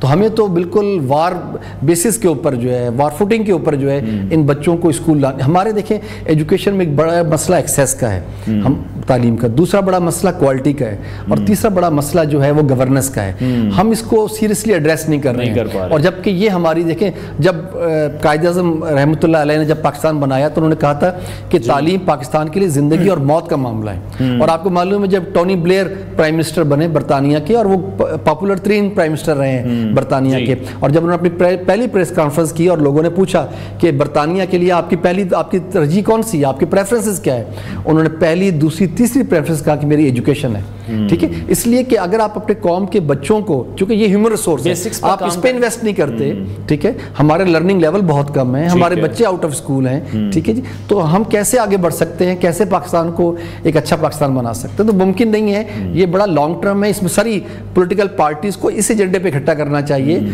और हम तो ये होता है कि हर दूसरे तीसरे महीने को नया एक्सपेरिमेंट एजुकेशन में कर रहे होते हैं। ठीक है, अच्छा दूसरी तरफ जैसे जो हम देखते हैं यतीम बच्चे हैं, उनकी भी, वो भी आपके इदारे में पढ़ रहे हैं, उनकी कफालत किस तरह से की जा रही है, उनकी कफालत का जो तरीक़ाकार है वो क्या है? तकरीबन कोई हमारे यहाँ कोई 5000 प्लस ऐसे बच्चे और बच्चियाँ मौजूद हैं कि जिनको हम ऑर्फन कहते हैं, और ऐसे ऑर्फन बच्चों के लिए हमारा एक पूरा कफालत का निज़ाम है। उन तमाम बच्चे जो हमारे आ जाएं, एक तो ये गजाली के स्कूलों में जो बच्चा आ जाए उससे ये नहीं पूछा जाता कि आप कहाँ से आए हैं, किधर से आए हैं, उसमें कोई तफरीक और तासुब नहीं है। हिंदू कम्युनिटी के तकरीबन 750 बच्चे हमारे पास पढ़ते हैं, हम उनको अपने बच्चों की तरह देखते हैं। ऑर्फन बच्चे 5000 हैं गजाली फाउंडेशन के अंदर, उनकी तमाम तालीमी कफालत, उसकी तमाम ज़रूरियात, वो चाहे किताबों की सूरत में हो, यूनिफॉर्म की सूरत में हो, शूज़ की सूरत में हो, किसी सूरत में भी हो, वो गजाली फाउंडेशन उसको बेयर करता है। उसके लिए उसने एक कफालत का निज़ाम बनाया, और बहुत से लोग ऐसे बच्चों को अडॉप्ट करते हैं गजाली फाउंडेशन के अंदर, और उनकी तालीमी सिलसिलों को बहुत आगे तक लेके जाते हैं। ठीक है, अच्छा दूसरी तरफ जिस तरह से भी आपने खुद ही जिक्र कर दिया हिंदू बच्चों के हवाले से भी, तो गजाली एजुकेशन फाउंडेशन ने अलग स्कूल उनके लिए बना रखे हैं, ये बहुत अच्छा स्टेप है। लेकिन आप क्या समझते हैं अलग से स्कूल बनाने की जरूरत क्यों पेश आई? इन्हीं स्कूलों में अगर क्या वो कंटिन्यू नहीं कर पा रहे थे? जैसे हम लोग भी बाहर के ममालिक में जाते हैं तो हमारे लिए कोई अलग से स्कूल नहीं बनाए जाते। बिल्कुल ऐसा, बिल्कुल आपकी बात दुरुस्त है। लेकिन अनफॉर्चुनेटली हमें, जब मैं गया किसी ज़माने में जनूबी पंजाब, तो वहाँ के कुछ गांव देहातों में मैं स्कूल को विज़िट कर रहा था, तो हमें बहुत से हिंदू बच्चे मिले जो बहुत गुर्बत का शिकार थे और वो कहीं पढ़ने नहीं जा रहे थे। तो मालूम हुआ कि ऐसे बहुत से बच्चे मौजूद हैं और अगरचे गवर्नमेंट स्कूल भी मौजूद है, लेकिन वो नहीं जा पा रहे थे। Due to certain reasons community ने इनको स्कूल से उठा लिया था। हमने उनको मिले, कम्युनिटी के साथ बैठे, उनके मसाइल को एड्रेस किया और हमने कहा कि हम आपके लिए, हमारे नज़दीक ये है कि जिस तरह लोगों को हवा और पानी मिलता है, हम कहते हैं इस ज़मीन पे मौजूद हर बच्चे को तालीम मिलनी चाहिए और उसमें कोई तासुब नहीं होना चाहिए। हमने कहा कि आपको प्रॉब्लम है, आपके इश्यूज हैं, हम उसको एड्रेस करते हैं, लेकिन आपने बच्चों को स्कूल भेजना है, आपने उनका भी उतना ही हक है जितना किसी और बच्चे का हक है। हमने उनके लिए स्कूल बनाए, उन्हीं की कम्युनिटी से टीचर रखे कि यहाँ कोई मसला नहीं होगा, कोई आपका मजहब तब्दील नहीं हो रहा, कोई उनको नहीं कर रहा, लेकिन वो तालीम यहाँ पर हासिल करें और अगले मरहले पर उसको हम मेन स्ट्रीम के साथ मर्ज भी कर देंगे। लेकिन अल्हम्दुलिल्लाह पूरे इत्मीनान एतमाद के साथ अपनी तालीमी सिलसिले को जारी रखें। ठीक है। अच्छा हम सब आज फ़लस्तीन के साथ इज़हार यकजहती का दिन भी मनाया जा रहा है। इट्स बीन अ ईयर के इसराइली बर्बरियत जो है उसका सिलसिला वहाँ पर जारी है। बहुत से ऐसे फ़लस्तीनी स्टूडेंट्स हैं जो कि पाकिस्तान में इस वक्त तालीम हासिल कर रहे हैं। गज़ाली एजुकेशन फाउंडेशन में भी क्या ऐसे कुछ स्टूडेंट्स हैं? गज़ाली फाउंडेशन में तो ऐसे नहीं है, चूँकि हमारे गाँव के अंदर हैं और ज़्यादातर प्राइमरी लेवल के छोटे स्कूल हैं। लेकिन ये जो बात आपने की है, आज चूँकि पूरे पाकिस्तान के अंदर 7 अक्टूबर को जो है यकजहती फ़लस्तीन का दिन मनाया जा रहा है। मेरा ख्याल है शायद इस वक्त ऐवान सदर या प्राइम मिनिस्टर हाउस में भी जो है ऑल पार्टीज कॉन्फ्रेंस जो है इस हवाले से उसका इनकाद हो रहा है। पूरे पाकिस्तान से तलबा और तालबात भी आज 1 घंटे के लिए 11 बजे से लेके 12 बजे तक जो है वो अपने स्कूल की प्रेमिसेस से बाहर निकलेंगे और इंसानी हाथों की एक चेन जो है बनाएंगे फ़लस्तीन के लिए। और आपको मैं बताना चाहता हूँ कि आज फ़लस्तीन में जो इसराइली जारहियत का 1 साल मुकम्मल हो रहा है और इस 1 साल के अंदर जो तबाही और बर्बादी है वो तो आप सब ने देखी। मैं सिर्फ एजुकेशन पे कहना चाहता हूँ आपसे कि तकरीबन कुछ 6.5 लाख बच्चे और बच्चियाँ ऐसे हैं कि जो वहाँ तालीम के लिए जाते थे, लेकिन 87% स्कूल्स तबाह हो चुके हैं, ये सीरियसली डैमेज हैं। जी बिल्कुल। और कोई एक्सेस नहीं है उनको स्कूल जाने की। एक बात, 10,000 बच्चे और बच्चियाँ 10,000 बच्चे और बच्चियाँ शहीद हो चुके हैं। 400 टीचर्स और एजुकेशन प्रोफेशनल उनकी डेथ हो चुकी है। 16,000 बच्चे और बच्चियाँ ऐसे हैं जो सीरियसली जो है इस वक्त इंजर्ड हैं और 2400 टीचर्स हैं कि जो इंजर्ड हैं। मैं समझता हूँ कि ये एक बहुत बड़ा क्राइसिस है और इस क्राइसिस के अंदर सबसे ज़्यादा सफ़र जो कर रहे हैं वो बच्चे कर रहे हैं और ख़वातीन कर रही हैं। मैं समझता हूँ कि आपके इस चैनल के तवज्जुह से मैं पूरे पाकिस्तान के लोगों से ये कहना चाहता हूँ कि आज के दिन वो अपने घरों से बाहर निकलें और जो इंसानी हाथों की चेन बनाई जा रही है वो फ़लस्तीन के अवाम के साथ यकीनी तौर पर करनी चाहिए। सैयद आमिर जाफरी हमारे साथ इन कॉन्वर्सेशन थे। आपका बहुत शुक्रिया। नाज़रीन, प्रोग्राम का वक्त ख़त्म हुआ है। इंशाल्लाह कल फिर आपसे मुलाकात करेंगे। अपना बहुत सारा ख्याल रखिए। इजाज़त दीजिए। अल्लाह हाफ़िज़।